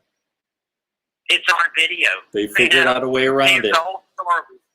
Yeah, God bless those Some people. of these guidelines are ridiculous. 300 of them out into a Walmart and sang spiritual hymns and gave praise. You know, it's like... Because you can do that at Walmart, and you can do it downtown Portland after 3 a.m. and throw bottle rockets or whatever they do. But Yeah, that Portland scene, you can have it. I want no part of that. It's so hilarious. I've been here for 20 years, and it all changed like 3 days ago. All of a sudden, they're on the FBI watch list. They're considered, what's it called, a terrorist organization, Black Lives Matter and Antifa, right? But apparently in Portland, social distancing and not wearing masks and not killing people doesn't count. It's like, they're different. They're special. Well, sure. It all depends on what you want to do out there. Yes. These guidelines are only... I guarantee I'll never go downtown Portland again, ever. It's over. Mm-hmm. From what I've seen, I don't blame you. Yeah, Seattle's gone. Yeah. Yeah. Seattle, the police begged the city council to save her. All those They're rules like and guidelines are only for law-abiding people. Exactly. You know, hey, listen, everybody knows I can't own a gun. I've made that public, but I'm going to look into a crossbow or something. I mean, Jesus, this is insane. You know, Tomahawk, my kid said, might be a good choice. I saw a couple teenagers the other day get arrested for taking sidewalk chalk and drawing on the sidewalk pro-life. That's what they put on the sidewalk. They just wrote pro-life, Pro-life? and they got shame on them. How dare arrested. they? That's going directly against the television. You can't do that. Yeah, if they would have picked up some rocks and thrown them through We're in the genocide somebody's eugenics storefront, over then here. that would have been fine. Well, listen, I forgot what I was going to say, but it was something apocalyptic, whatever it was. Yeah. Yes. Tell them something. This is my kid. He's like 24 or something. There really aren't any trees over 300 years on the entire planet. Think about that, Mark. There might be like one or two. Yeah. But this just happened yesterday. What's happening right now? It always keeps happening. It's always happening. Thomas Jefferson said every 200 years or so, the tree of righteousness must be refreshed with the blood of like righteous men and evil men or whatever, you know? He said that, and it's a famous quote. But now we find out later, like something happens every 200 or 300 years, like nature will fix the shit if we won't, you know? It's like something happens. Like there's always, every 300 years you can see it. No one can explain the pyramids. No one can explain those temples in Thailand. Nobody can explain the free energy shit that exists. Nobody can explain none of it. Like, where does shit come from? And the reason no one can explain it is because every 300 years there's a reset. And if there wasn't a reset, we would be permanent slaves forever. You know what I mean? They've got us to the point we can never get ourselves out of this, so the whole shit resets and we start over. George, I hate to interrupt this with some football talk, but this is what I'm going to get back to, believe it or not. All right. All right, George. I appreciate it. No. All right. I think we're going to play a few games of football this year. Just Okay, a few games, and then shut it down. Well, I don't know if it'll be shut down, but I'm saying I think the Big Ten's going to have to come back to the fold, and we're going to actually try. Because otherwise somebody's going I don't think that's going to happen. I think they've made their decision. I hope I'm right. I want to see a couple games. All right, George. We'll see. Be good out there. Happen. Keep it safe out My there. son agrees with you. All right. Bye. Keep away from those crazy people out there. All right. Oh, yeah. Okay. I think the Dank Chronicles. I believe that your diligence in supporting your Pitt Panthers needs to cause me to do some Pitt football coverage. You know, if you would have been here a few years ago, we used to have Pitt contributors on here all the time talking Pitt football. Just go to my channel, search Pitt, throw in Pitt Panthers, Pittsburgh Panthers. You will find loads of videos about the Pitt Panthers, but I guess I'm going to have to get on there and deliver a Pitt preview for you. MarkRogersTV, the voice of college football. Who's on the line? Hey, Mark, it's Michael Hogue. Happy Thursday to you. Hey, Michael. Same to you. Yeah, thanks. Hey, couple questions for you and stuff like that. I know that the Big 12 and the ACC, SEC going with their seasons, and I'm glad there could be some kind of college football. But the only thing I'm trying to figure out, too, and I got another question here, too. If something happens where if each conference, each school maybe gets a couple of them that actually test positive for COVID-19 and stuff like that, even with the interaction with the students like this, what could be some of the ramifications as far as maybe potential lawsuits going on towards the conference or towards the schools? And what do you think the reaction would be saying the Big Ten, with Big Ten Pac-12 saying, hey, we told you guys you don't wait this year, you guys want to do it, that was on you. As far as maybe with potential recruiting in the future. Okay. So, yes, the Big Ten making the decision that it has, and the Pac-12 as well, obviously somebody's going to look good, somebody's going to look bad. Now, if this goes the way that you just described, then the Big Ten and its teams will be able to go on the recruiting trail and from a marketing standpoint and just a branding standpoint say, even more so than an impressive look of winning big football games would be the sales pitch to the nation to say, we were the conference in the Pac-12 the same way. We were looking out for the best interests of the health and the safety of the student athlete. And these other people just wanted to make money and play football. Who's going to be right? I don't know. But if it plays out the way you just described, then yes. Then I would, if I was a Big Ten representative, I would play that up to the hilt, of course. Now, who do you think? Now, unfortunately, if there is stuff like that, what's happening in the athletes to do that, would it be the schools that would be facing lawsuits, or potentially both the schools and each conference? If it happens where there was athletes who did end up getting it, it doesn't necessarily have to be football; it can be some of the other fall sports too. So, what's your question? I'm sorry, Michael, I didn't quite catch that. If there's a lot of positive tests, sure. It doesn't necessarily have to be football. It can be any of the other sports Sure. you play. Would it be both on the conference and the schools, or schools themselves, as far as potential litigation, if there is litigation? They have to cancel their season. That's a great question. I would think that since the conference made the decision, so some of the schools, as we know, the Pac-12 decision was unanimous, but the Big Ten decision, there was division there, that I would think that would go back to the conference, because the conference is taking the responsibility of the bottom line decision. Depending on the case, there could be certain specifics and details with that particular case that could be more tied with negligence at the university versus negligence in the overall plan set forth by the conference. So that would all depend on the specifics of that incident. Okay. Question number 2.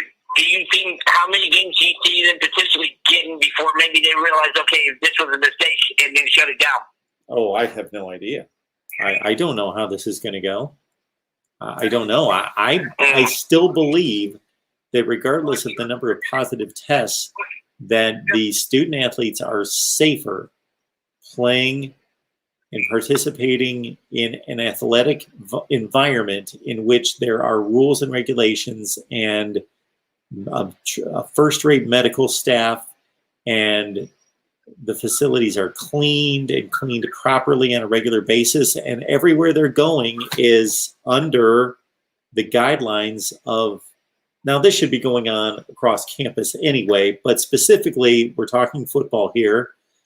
Everywhere they go, they're going to be on a practice field with everybody that's been tested. They're going to be indoor at a facility, lifting weights, or going to a film study, or in a meeting room, or taking study hall. And every personnel that's going to be allowed in those buildings is going to be tested constantly. Final question.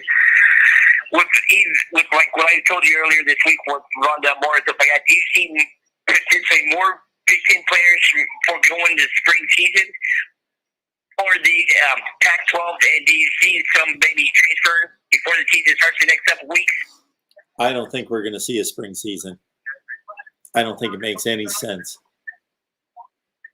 Oh, I agree with you there. I was just saying, is there enough time for them to do the potential transfers, or is it pretty much too late for this year? I've laid out the parameters on a spring season and how many weeks that would take, and it makes absolutely no sense. It just doesn't fit in the calendar to be able to play the spring season and turn around and play a fall season. Mm-hmm. All right. As always, Mark, great shows. Thanks, Michael. Thanks so much. Have Thanks a great for the night. support. Appreciate that. Yeah. Okay. You play the first week of February. That's game number 1, week number 1, and you're playing a 10-game schedule with 2 bye weeks. That's 12 weeks. 12 weeks equals 3 months. So you're playing February, March, and April. You've concluded the season at the end of April. You still have to play conference championship games the first week of May.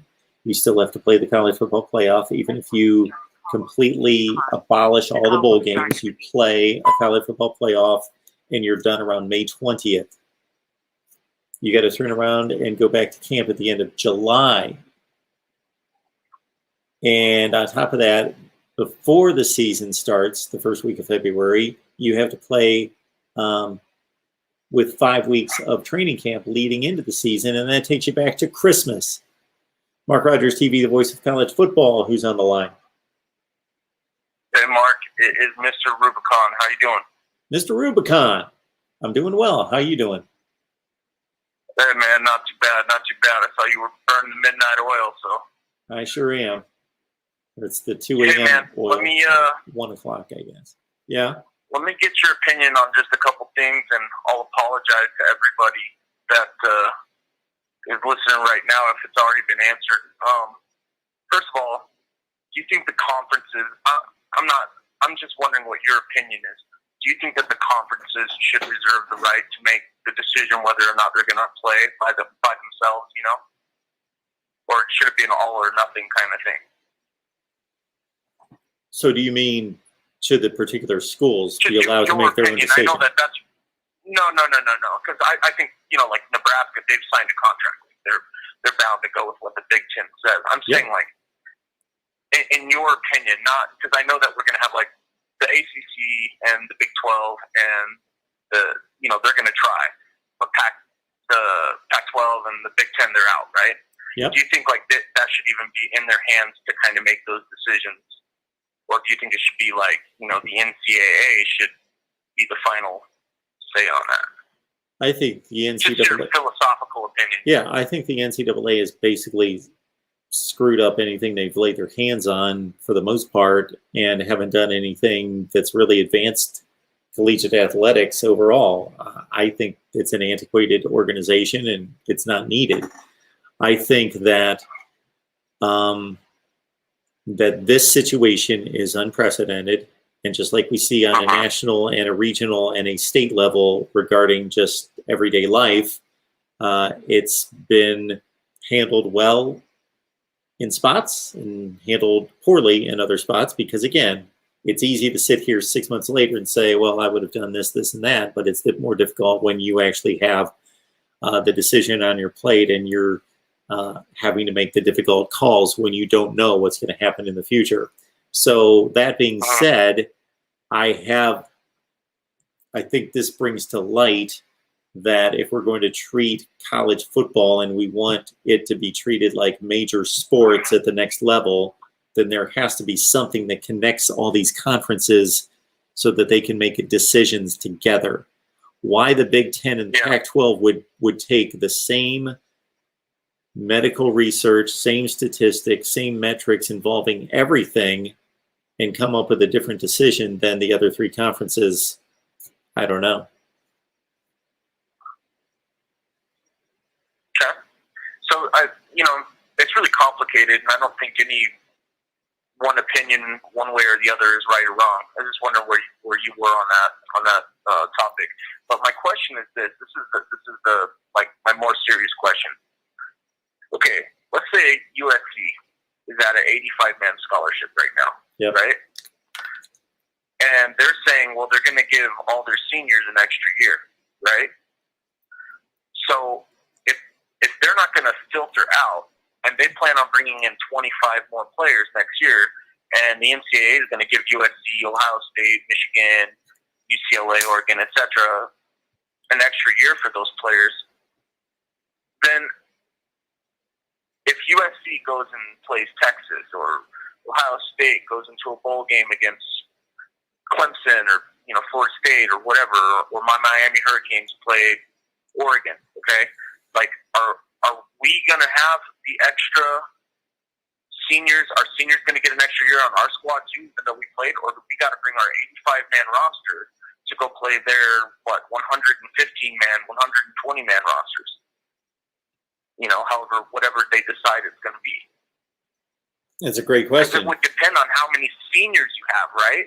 Because you might have 25 seniors, another group might have only 10 seniors. So how is that going to function? Or are you going to give the teams that played an extra year also? There's a lot of things that we don't know, and they could be handled a number of ways, and this is just one of them that's going to have to be, the current rules are going to have to change if what they're promising all these student athletes is going to be accepted.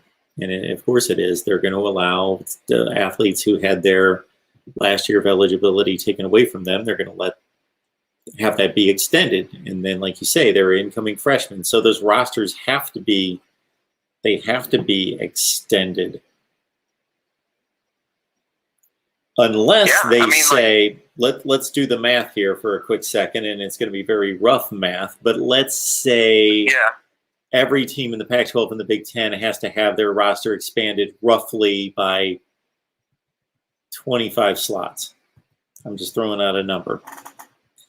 And like you say, they're going to have the advantage of having 130 players on the roster versus teams in the other three conferences at 105 with 85 scholarships, while the Pac-12 and the Big Ten in 2021 have 140-man rosters with 110 scholarships.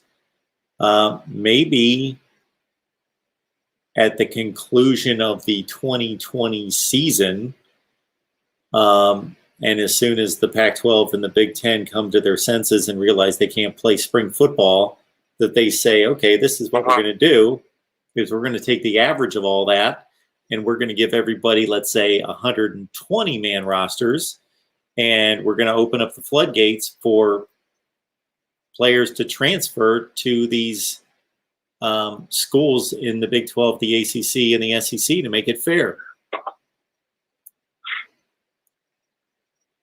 One possible solution would also be to kind of taper it to get it back down to the level it's currently at. I mean, I think if we expanded to 100, I don't know how bad that would ruin college football for, you know, what we would call the mid-major programs, you know, your Boise States and whatnot. But the other thing is, like, the teams that do expand their rosters to like 115 or whatever, you know, like you were saying, rough math, we don't know what that number is going to be. They're going to lose a lot of dudes if they go back down to 85 the following year. Sure. Right? Because they'll have basically their second-year seniors, their third-year seniors from the coronavirus, and now their actual senior class that should be their senior class. Yeah, there's an after effect to that. So, like you say, it can't be a strict cut from 140 to 105. It's going to have to taper down to make it reasonable. I guess you could also make like you could give a team a waiver, like if they're going to give like all of their seniors an extra year, no matter what, right? So, like, say Wisconsin just has like an extraordinarily high number of seniors for whatever reason, you know, because it could be like transfer portal issues or whatever, and they just happen to have 30 seniors on their roster. You know, they could be at, like, let's say, you know, 5 more than the next closest team, but they just get a waiver for the year. I think, you know, that would be potentially fair, but I don't think it would be fair if teams had, you know, 120 guys versus 85 guys. Maybe that's fair play because the ACC, the SEC, and the Big 12 are actually going to play this year. They're going to get all the benefit of being in the spotlight, you know, so maybe the following year the other teams get more roster spots to make up for that, but I don't know, maybe that is fair, you know? So, anyways, I just think that's an interesting thing that people have to, you know, consider. I really like the Joel Klatt plan for the season, but it looks like we're not going to get that. So I don't know if you're aware of what that was. I did see him shoot. I saw the video he released, and now I'm drawing a blank. So run that down for me. Basically, you would just have a week between every game. So, and you would spread it out. Which I've always been in favor of more buys for college football. Like, I'm not really sure how you fit it into the semester. The reason I like that is because we get more football. We get to watch more football that way. It lasts longer. But basically, you would take a week between no Thursday nights, no Friday nights, nothing like that, right? And then that way, if someone does come down with COVID, you can isolate them, and they're basically only missing 1, maybe 2 games. Yeah, I guess I didn't hear that video, so I didn't hear that plan, but that sounds good to me. I can't really push back on that in any such way. And like you, maybe my biggest frustration as a college football person is that on a Saturday, I can't watch enough football. Like, I can't get to all the games I want to see.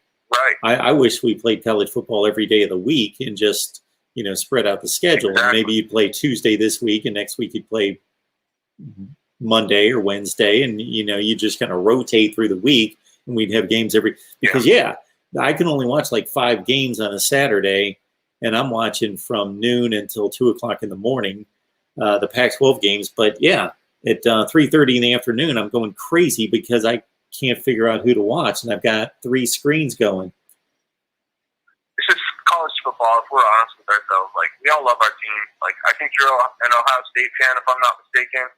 Really? I'm a big Miami Hurricanes fan, but I know damn well when the Hurricanes are in the top 5, you want to watch them. If Ohio State's playing Michigan, I want to see that game. Like it's college football. It's the best sport on earth. Nothing beats it. Absolutely, it's the best product on the field. I want to watch them all if I can. Totally agree give with me you. more buys so that if the Hurricanes aren't playing, I can watch, the Clemson game or the Auburn game or whatever. Just give me more football. Yeah. I'm here DVRing games all day on Saturday thinking, once they're all complete, I'll try to whip through that Nebraska-Purdue game that I missed on the Big Ten Network, and I'm going crazy trying to fit in all these games. Absolutely. Yep. All right, well, you have a good night, man. Appreciate the call, man. I'll catch you next time. All right, bye. Pushing past the bewitching hour, which was midnight, of course. We're at 1:27 Eastern time. So I appreciate everybody in the live chat. I believe I've got to catch up with another super chat contribution. I don't see it. Where is it? Jim Lee, thank you. Appreciate that. Bryce Young is going to be the first 3-time Heisman winner. That was predicted one time by Beano Cook of, if anybody can answer this question, who did Beano Cook, and I'm probably speaking to half the people that don't know who Beano Cook is, who did Beano Cook predict would win 3 Heismans? That's my question. Leave it in the live chat. Mark Rogers TV, the voice of college football. Who's on the line? Yes, Mark. This is an NBA fan. NBA fan, how are you? I'm all right. How are you? I'm doing just fine. I appreciate the contribution tonight. Yeah, Thank problem. You. What are you saying? Thank you. I appreciate that. What's on your mind? Okay, so I just had a question about, I had 3 questions. The first one would just be, like, I just haven't heard anybody, like, super detailedly lay out how this decision has, like, decade or longer ramifications on Ohio State in particular in recruiting. Like, is it not just like in a situation of like mass hysteria or a pandemic, they skew more towards public safety than generating revenue, which would in turn be college football. But at the same time, if you're like a cornerback, that doesn't change the development and everything you get from the Ohio State staff relative to most schools, 99% of schools down south. Everything that's being talked about, including everything out of my mouth concerning what the ramifications of playing and not playing, or certain conferences playing and others not, is, like you say, it's pure speculation. It's trying to predict how this is going to be. Let's say we've got a situation in which it's the worst case scenario for the Pac-12 and the Big Ten. The ACC, the SEC, and the Big 12 play a highly entertaining season. Nobody has to be taken off the field. There are no games canceled. They play a national championship game, and it's the best national championship game we've ever seen. 45-42, Alabama beats Clemson, and there you go. And it's a highly successful season. So it's the worst case scenario for the other 2 conferences. We can only speculate the ramifications, and I've tried to, and I've taken my shot to say Ohio State's in a position where they run a first-rate elite program. They are on top of the world in terms of TV ratings and recruiting, and rear ends in the seats at Ohio Stadium, of course, and the fan base, the level of engagement and rabid fan base is off the charts. How is this going to affect them? I don't know. It depends on how well the Big Ten and Ohio State can sell that despite there being a successful college football season, that they went with what they believe to be the best for the student athlete, and there is a possibility that they're still able to sell the point that they were actually bypassing the easy route of money and football and still looking out for the student athlete. It just happened to go that they were able to play a season. Yeah, it's all speculation in terms of what the ramifications are going to be for these programs. I mentioned, I don't know if you were listening, the situation at Penn State following the Sandusky crime and debacle, and what was being speculated about what would happen to Penn State football. And what I had to say at the time, and I was wrong, but I was also wrong, and I thought it was logic what I was projecting, but I also didn't anticipate that the Big Ten and the NCAA would give back scholarships and the bowl ban would be reduced, and the lift was lightened quite a bit. And Bill O'Brien did a tremendous job of selling people on being able to develop them as NFL players. Yeah, so I see where you're coming from with that. I don't know. I just think for just like people at premier positions that like if you're getting coached by Kerry Combs and stuff like that, like because the South played during a pandemic you know nothing about, like you shouldn't like just rule off Ohio State. But my second point was or my second question was like, do you think that OSU could compete with or compete at a similar level if they emphasize the Midwest and West Coast more than the SEC, where they took like 50% Midwest players, which would be like around 12 players a class, and then they took around 20% SEC players, and then supplemented the rest around the DMV and Arizona, places like that, rather than right now they're around like 40-50% South. So my question back to you, NBA fan, would be, why would Ohio State want to mess with their current recruiting approach? It's incredible. Why would they want to change it? No, I'm saying, right. So basically, under just the guises of, this being cataclysmic, this decision not to play would be like cataclysmic for the program, and they lose a lot of recruiting momentum and everything like that. They wouldn't, I guess the argument would be like they wouldn't be able to poach people out the South as they currently do. Gotcha. So then they have to reshift that. Gotcha. Right. Well, so, and then I think like. So I understand your point now. Yeah, I understand your point of them adjusting their approach based on maybe having less credibility or respect in SEC country after all this is over. It would only make sense to then go where the talent is in an area where football was also shut down, meaning California, because these California kids have shown very little and decreasing loyalty to the Pac-12 and the California schools. So yeah, I would think you would go there. Right.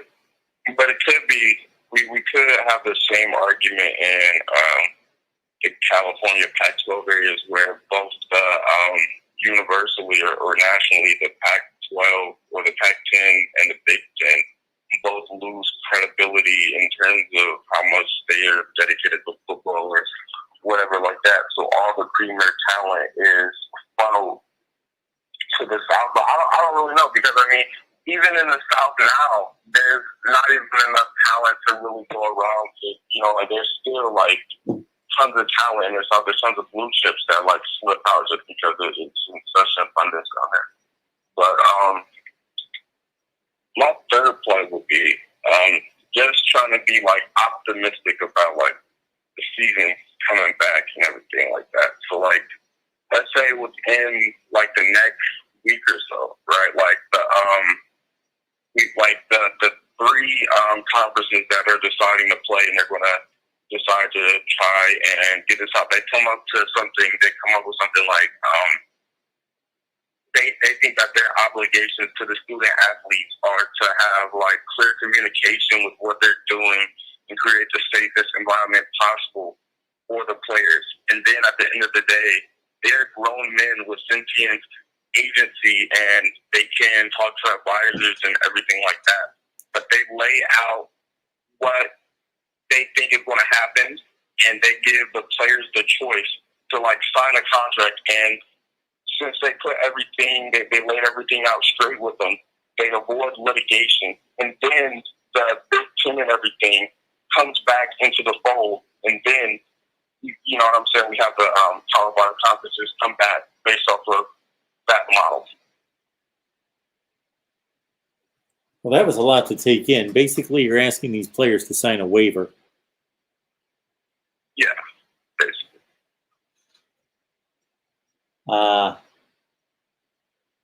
So that's been attempted already at a number of schools. Ohio State, I believe, was the first. Yes. And it's my understanding from the Ohio State beat writers that I have on that Ohio State wasn't necessarily trying to dodge the legal aspect or make it some kind of binding contract, but just let the student athlete know that they are fully aware that everything that's been told to them verbally, that they understand the risk involved, and that they just sign off on that. I've heard from somebody recently that seems to be pretty credible, a few different people, that's really not legally binding. It's not going to hold up.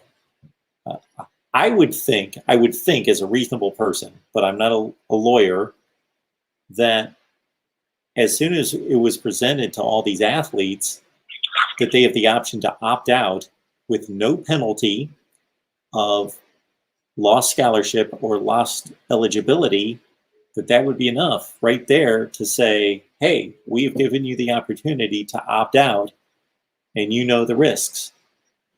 But apparently that's not good enough. Right, yeah. Yes, that sucks. Yeah, that was my last question. Yeah, have a good night. All right, NBA fan, take care. Oh yeah, I have one. Oh, you got one more for me. Okay, what you got? So you know, the links that you have and everything like that, that we can use to support the channel. Yes, sir. Yeah, so if you made people in the chat moderators, they could post those links in the chat to where all the person will have to do is just click, and then they could support. That's awesome. Who wants to be a moderator? I should make a list right now. Who wants to be a moderator? I don't even know how you do that. Is that just unofficial? You just say, hey, NBA fan and Cheryl and Dave are going to be moderators. You guys just go to it. So I'm a moderator on different channels. You get a blue wrench. You get the power to post links, and then you also have the power to time people out. But the owner of the channel can oversee that and do stuff like that. But yeah, I was just telling you about that because I guess I need to look into that. That's a great suggestion. I'll need to look into that. Moderators, and then you guys would also look out for people that would be posting things that are offensive to, certain races, genders, etc. Anything that's that offensive, right? Kick those people out. Yes, sir. Excellent. All right, I'll look into that. Moderators. I'll just do a YouTube search and see how you go about that. Right. Have a nice. I appreciate that, NBA fan. Take care. You too. All right, we had somebody else calling in, and if you're able to turn around and call back in here in the next 2 minutes, otherwise I think we'll call it a night. But if we got another call come in, I will certainly take it. Midnight oil, Mr. Rubicon. Midnight?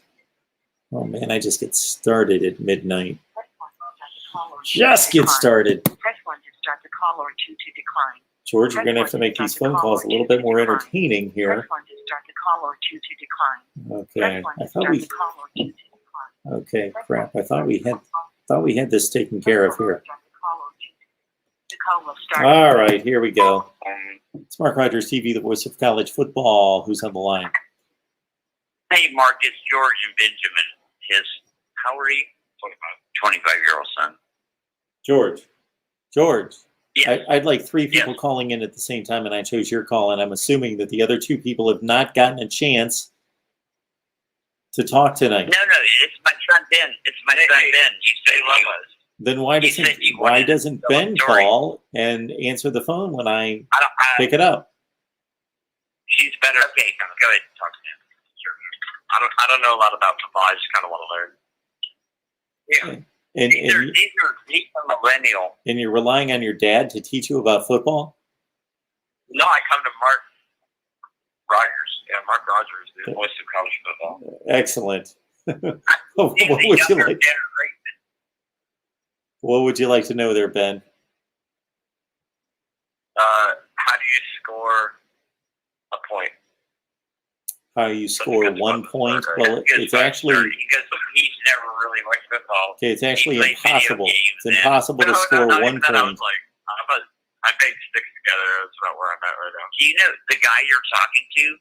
He doesn't have a job. He's never been employed in his life. Nobody's ever wrote down a social security number. He goes out in the forest and he does horticulture, and he goes out and he harvests the stuff he grows. You know, isn't that something? George, I just got through I the can't even blame myself. George, for this one. I just He's got through the better than my comments highest expectations. that were I got like in the live 500 chat room the first time you were on, Yeah, and basically 500 I couldn't get through all the complaints. So George, Oregon Sunshine let me take some other phone calls Perfect here. elevation for George isn't listening, so we just got to hang up on him.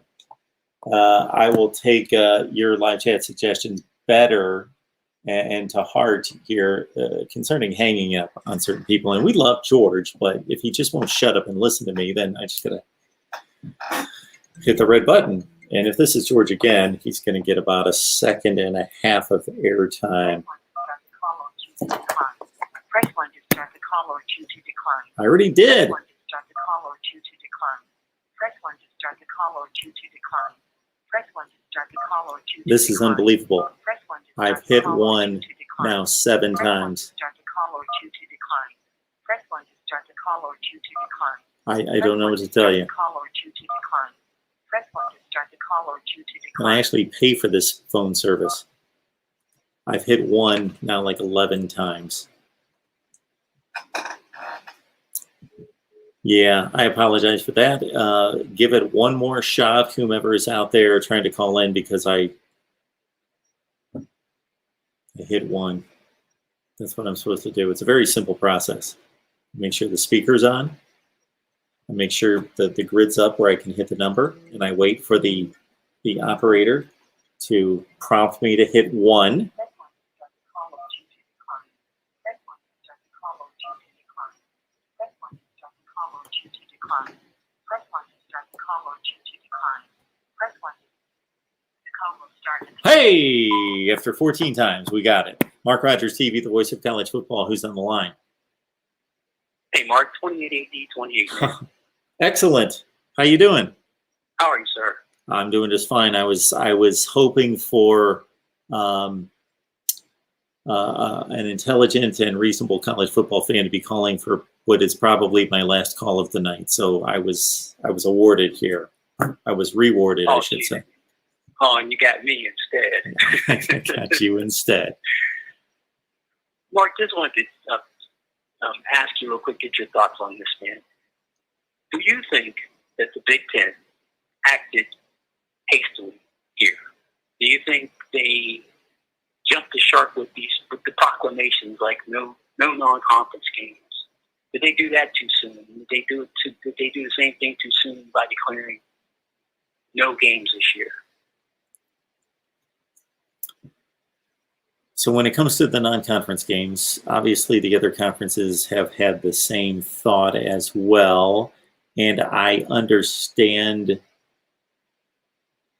the idea of trying to maintain certain guidelines and conditions that only your conference and the schools within the conference that all abide by conference regulations are going to be able to keep, and then it being difficult to adhere to and trust what's being done by other schools outside your conference. So I understood that part of it. I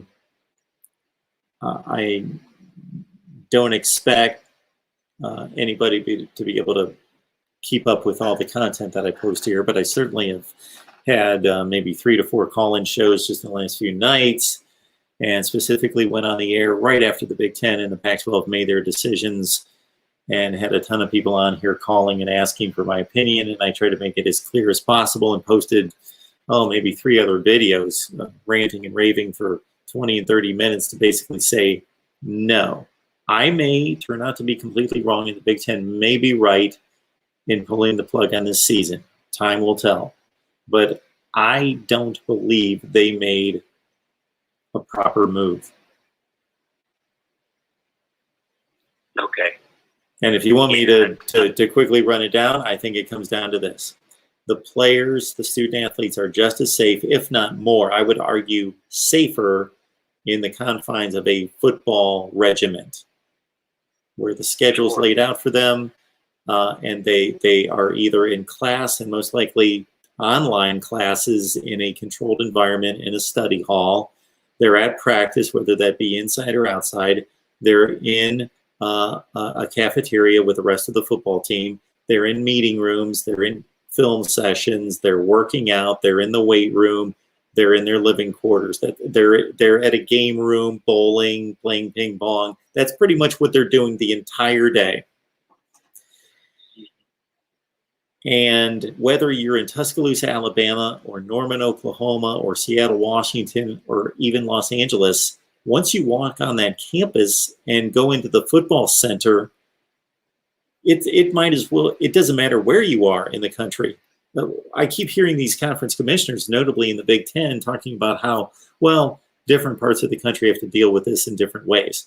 Well, if you look at the way the virus has hit this country, excluding a few outliers that are understandable, people are packed in like sardines in New York City, of course, and then out in Wyoming and Montana, you can drive endlessly without seeing a soul. Those are the outliers. Everywhere else, the hot spots have fluctuated. They've been all over the place. So generally, it has affected the entire country somewhat the same. So once you walk into that football facility, whether you're in Tuscaloosa, Alabama, or State College, Pennsylvania, it's the same experience. So I don't buy that as being, well, each conference needs to look at its own needs and how to conduct itself and what's best for the conference. It's the same experience. So I don't buy that. And I certainly, again, promote that the student athlete is safer playing football, because everybody on the football field's been tested and constantly tested. And so they could be safer from a virus standpoint. And that, there you go. Health and safety should be the only factor that would prevent these conferences from playing football.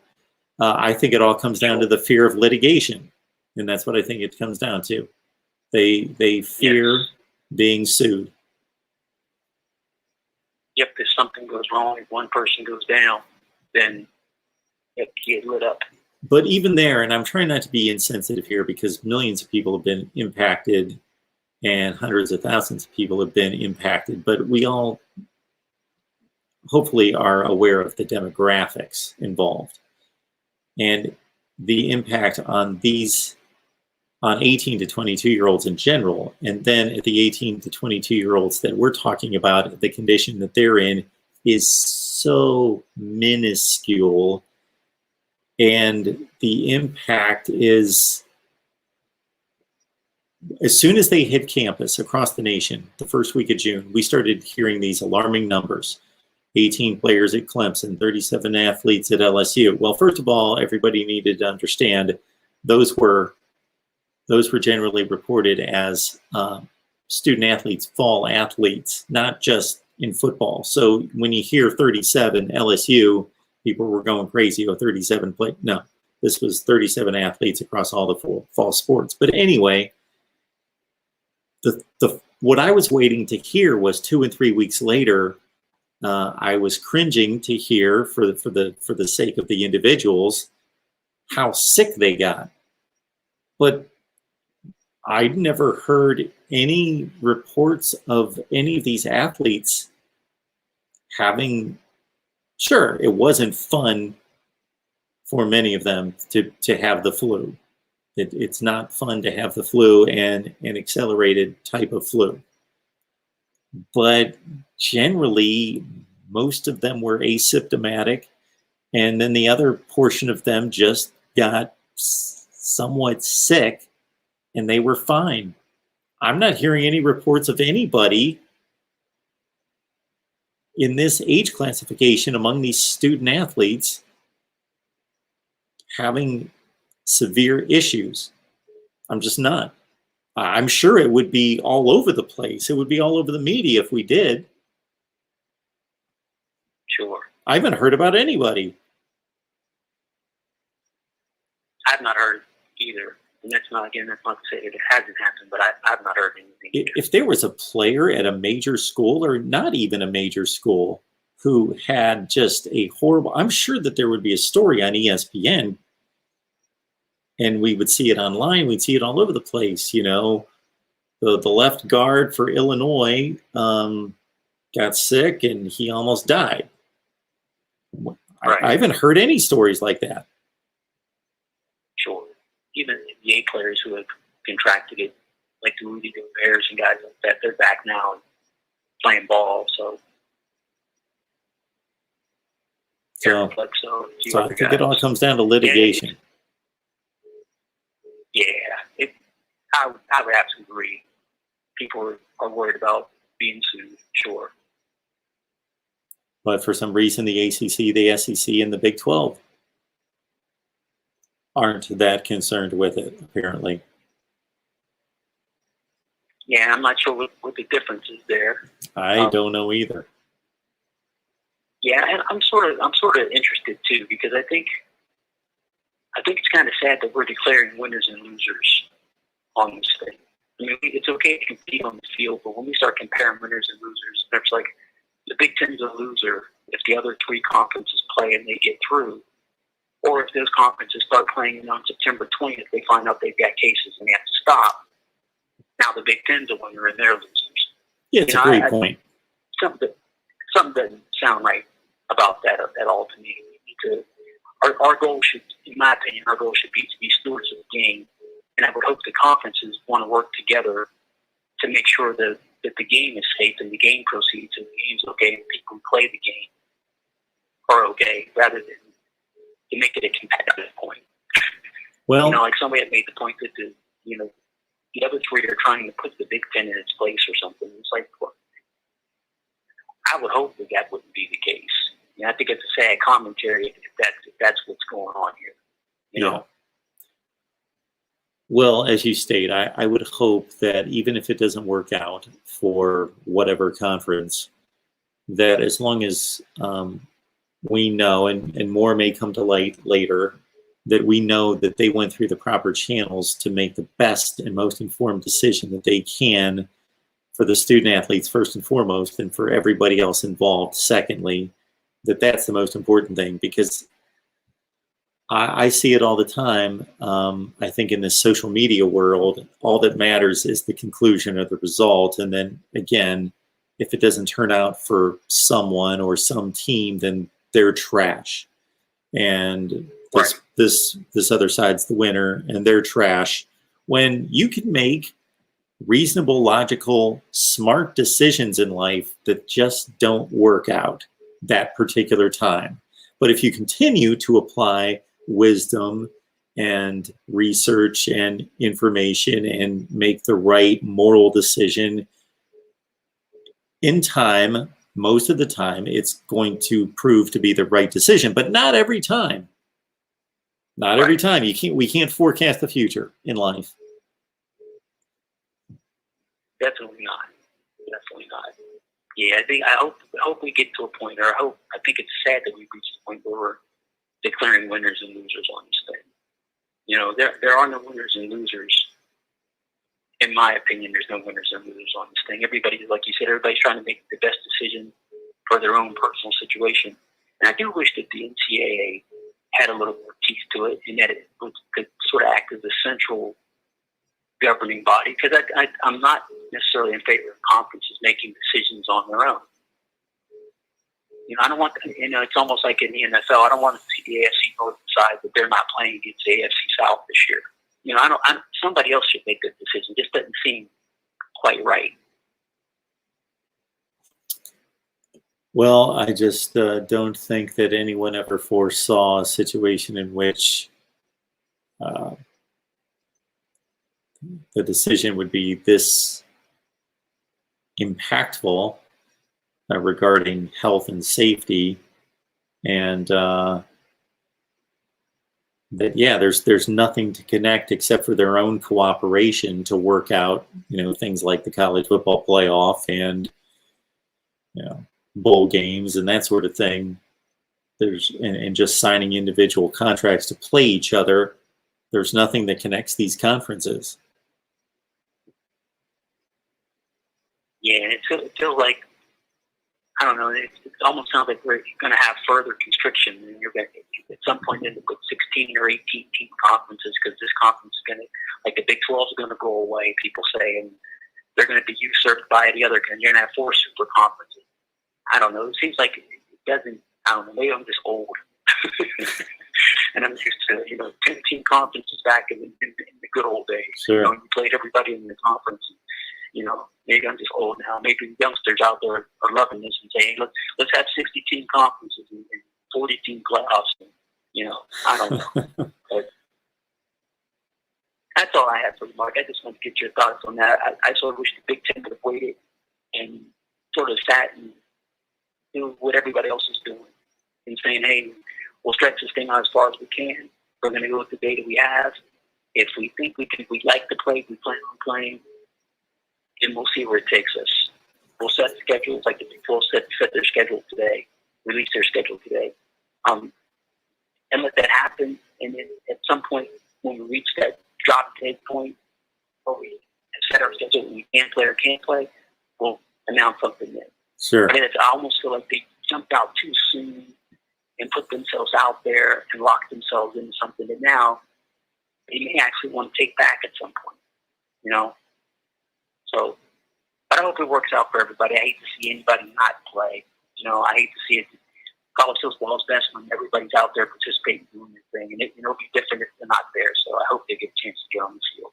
Absolutely. Thanks for the call, 288028. I appreciate it. Call anytime, as you know. Thank you, Mark. I always appreciate it. Always love talking to you, man. I'll chat with you soon. So whomever was calling right there, I apologize. I will take your call if you want to call back. And that may wrap it up. We'll see if we get on another roll here. But I apologize. I tried to take that call. But 288028 had a few other things to say there. And yes, Mark Rogers TV, the voice of college football, who's on the line. Hey, Mark, it's a D Sports Boy. How are you doing? Hey, McD. I'm good. How are you? I'm doing good. I'm just going to leave off where I was during our last call. I still disagree with it, and after thinking about it, giving it 24 hours, there's a very concerning headline that I keep on seeing appearing. I'm not seeing it much, but I've seen it like 3 or 4 times. And that headline involves the Big Ten Commissioner, Kevin Warner.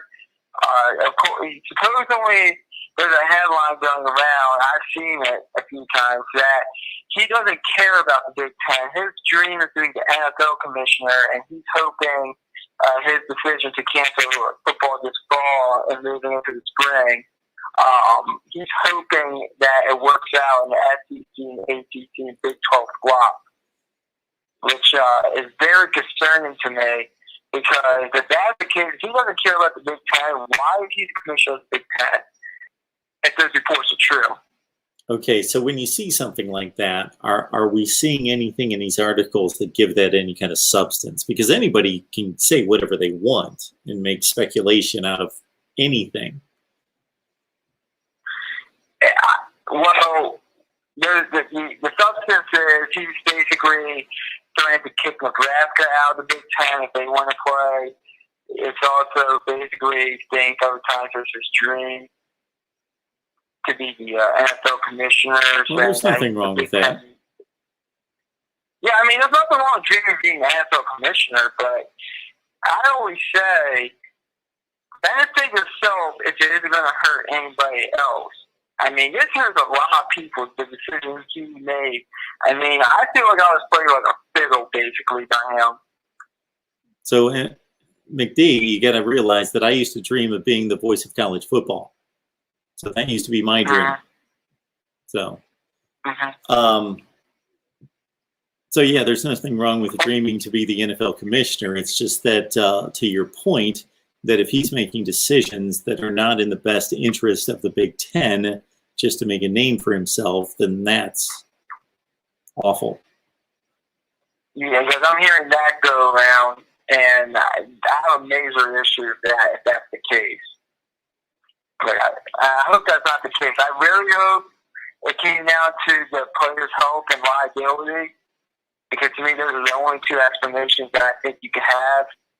But as I said, if they let the president's been on this, and I mean, I'm going to be honest with you, the president, I'm going to be honest, I don't think they really watch the football games to make these presidents.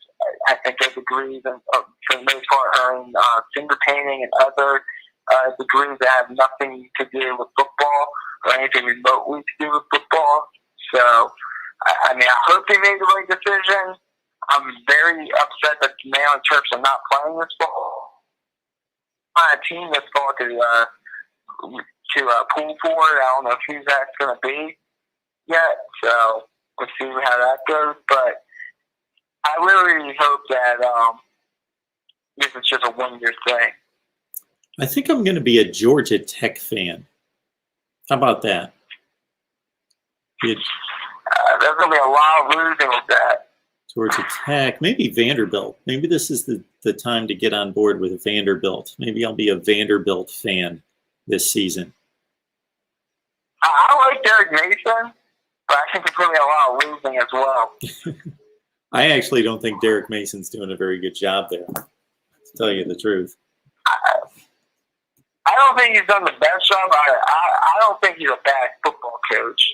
He's a good football coach, but he should be coordinating a defense, not necessarily running a football program. I mean, I tend to agree with that, but I do like Derek Mason. I am kind of disappointed for the Mountain West canceling as well. And I'll admit, Boise State, that's kind of my group of 5 teams, so I'm kind of disappointed with that. But as I said in my last call, I think all the group of 5 teams are going to cancel eventually. But the Conference USA, they're going to be playing without Old Dominion. And the Pac-12, Larry Scott, I know he's in some money scam thing right now. He's getting investigated for that, but yeah, I don't know how the Pac-12 recovers from this. But I think the Big Ten can recover from this, because I think Ohio State, Michigan, Penn State, Wisconsin, even like Iowa, Nebraska, Minnesota's going to be good. Maryland's going to come up. Michigan State's kind of a name. I mean, I think the Big Ten can survive playing without. I think they can survive without playing for a year. But I don't know how the Pac-12 survives, because the Pac-12 already had a bad TV contract. Well, sure. I mean, to be honest, outside of Oregon, the only other like big name schools are Washington, USC, and UCLA, and to be honest, none of those 3 teams are anywhere close to title contenders. So I don't know how they survive this. Well, think of it this way, McD.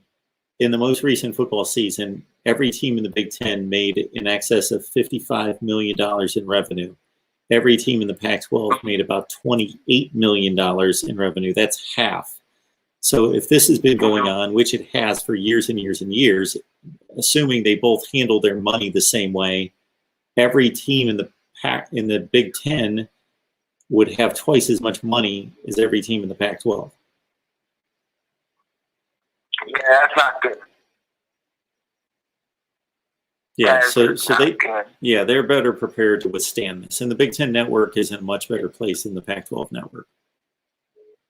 I'm not a fan of the Big Ten Network personally, but I mean, I don't know how the Pac-12 survives this. I mean, it's going to be like Pac-12. I think it's going to be last after the next decade because I mean, outside of those four schools I mentioned, who wants to play? I mean, maybe Arizona State. Maybe you look at maybe like a Hiram Edwards or like at Utah with like football culture and stuff. But like, who wants to go play for Arizona? Someone's going to be out of a job in 2 years. Who wants to play for Oregon State? When's the last time they've been good? Washington State's in the middle of nowhere. So we'll see what happens. But I am pretty disappointed in the Big Ten and Pac-12. Absolutely. I hear you, McD. Yeah. I'm right there with you. But I'm going to be attacking Kevin Warner a lot. So, but we'll see what happens. I hope it's because of player safety and liability, but I have a feeling it's not. I mean, I've never seen someone play a bunch of people with a fiddle like that, and that happened in a very long time. I think it has more to do with just liability and the player's health, but I'm not going to get into that because then I'm just going to get pretty pissed off. Okay, McD, I'm going to take this call real quick. I appreciate you calling me tonight, man. Sure. Thank you. Press 1 to start the call or 2 to decline. I'm going to get to this question in just a second. Mark Rogers TV, the voice of college football. Who's on the line? Are you talking to me? I am talking to you. Oh my God, Ben! He answered. I answered because I didn't know it was you, George. Oh. God damn it, Mark. Yeah. Me and my son here, we're talking about Tennessee, right? So we think we may play a limited schedule. Say we get 4, 5, 8 games in, right? We're bullish on Tennessee because they have the best offensive line. And maybe a couple players from Alabama will get coronavirus and they'll go down hard. This could be great. This could be the greatest season ever in the history of college football for Tennessee. Tennessee's won national championships. So this is going to be better than that. Tennessee. I love Tennessee. I love the Southeastern Conference. And I used to love Ohio State until a couple of days ago. That since your conference commissioner did what he did, I'm kind of soured on the whole thing. I think you'll come back into the fold. I think you'll join us again. You'll admit you made a mistake because you have no evidence for anything you said. You know, nobody understands why what you did. I hear there's rumors Bill Gates bought your debt and he said shut her down. And y'all went, yeah, 0% interest forever. Come on, get it together, Big Ten. Don't let us down. We're depending on you. It's too late, George. Can you believe that? Take Michigan and Ohio State out of the season. That's insane. That's nuts. Everybody live in a body bubble except when you're sweating all over each other on the 30-yard line. Okay? All right, George. If you really love your neighbor, you will wear a body bubble. You know what? Maybe we just all kill ourselves so they can play college football. If we're dead, we can't possibly get the coronavirus. Good night, George. Appreciate the call, man. Love you, Mark. Good night. 3 calls from George. Okay, I'm answering this question, Jacob. Hey, Mark, a bit off topic, but what did you think happened to Ohio State in the BCS championship game of 2007 against Florida? Was it the award circuit or not taking Florida seriously? I hope not. Or something else? Well, Urban Meyer has proven since to be arguably the greatest coach of all time. So that's that. There is the issue that I know from talking to a lot of Ohio State folks that it's been confirmed that Ted Ginn was way too heavily depended on in the game plan that Ohio State built for that game. And Ted Ginn returned the opening kickoff for a touchdown and got hurt and was out for the game. So Ohio State's most explosive player and biggest threat on offense was gone. So I think that there was a schematic issue there. There was obviously a talent loss there, and there was also a shock to the team, especially on offense, knowing, we kind of built our game plan around this guy, and he's gone after one play. Okay, no excuse. Ohio State got their rear ends handed to them in that game. I think beyond that, Ohio State had a good offensive line, but they had not seen the speed and the freakish athleticism that Florida brought off the edge and even up the middle. The defensive line for Florida that season was ridiculous, and they dominated and overwhelmed Ohio State's tackle play. And we're all over Troy Smith. He didn't have a chance in that game, didn't have a chance. And Ohio State was just obliterated in that game. So that's my call on that one. Thank you so much, everyone, for jumping online. And, keep it locked in here at Mark Rogers TV, the voice of college football. And we'll continue to deliver the very best that we possibly can in discussion, debate, and analysis. Thank you so much. We appreciate it. And NBA fan, I will look into assigning moderators. It's a good one. See you soon.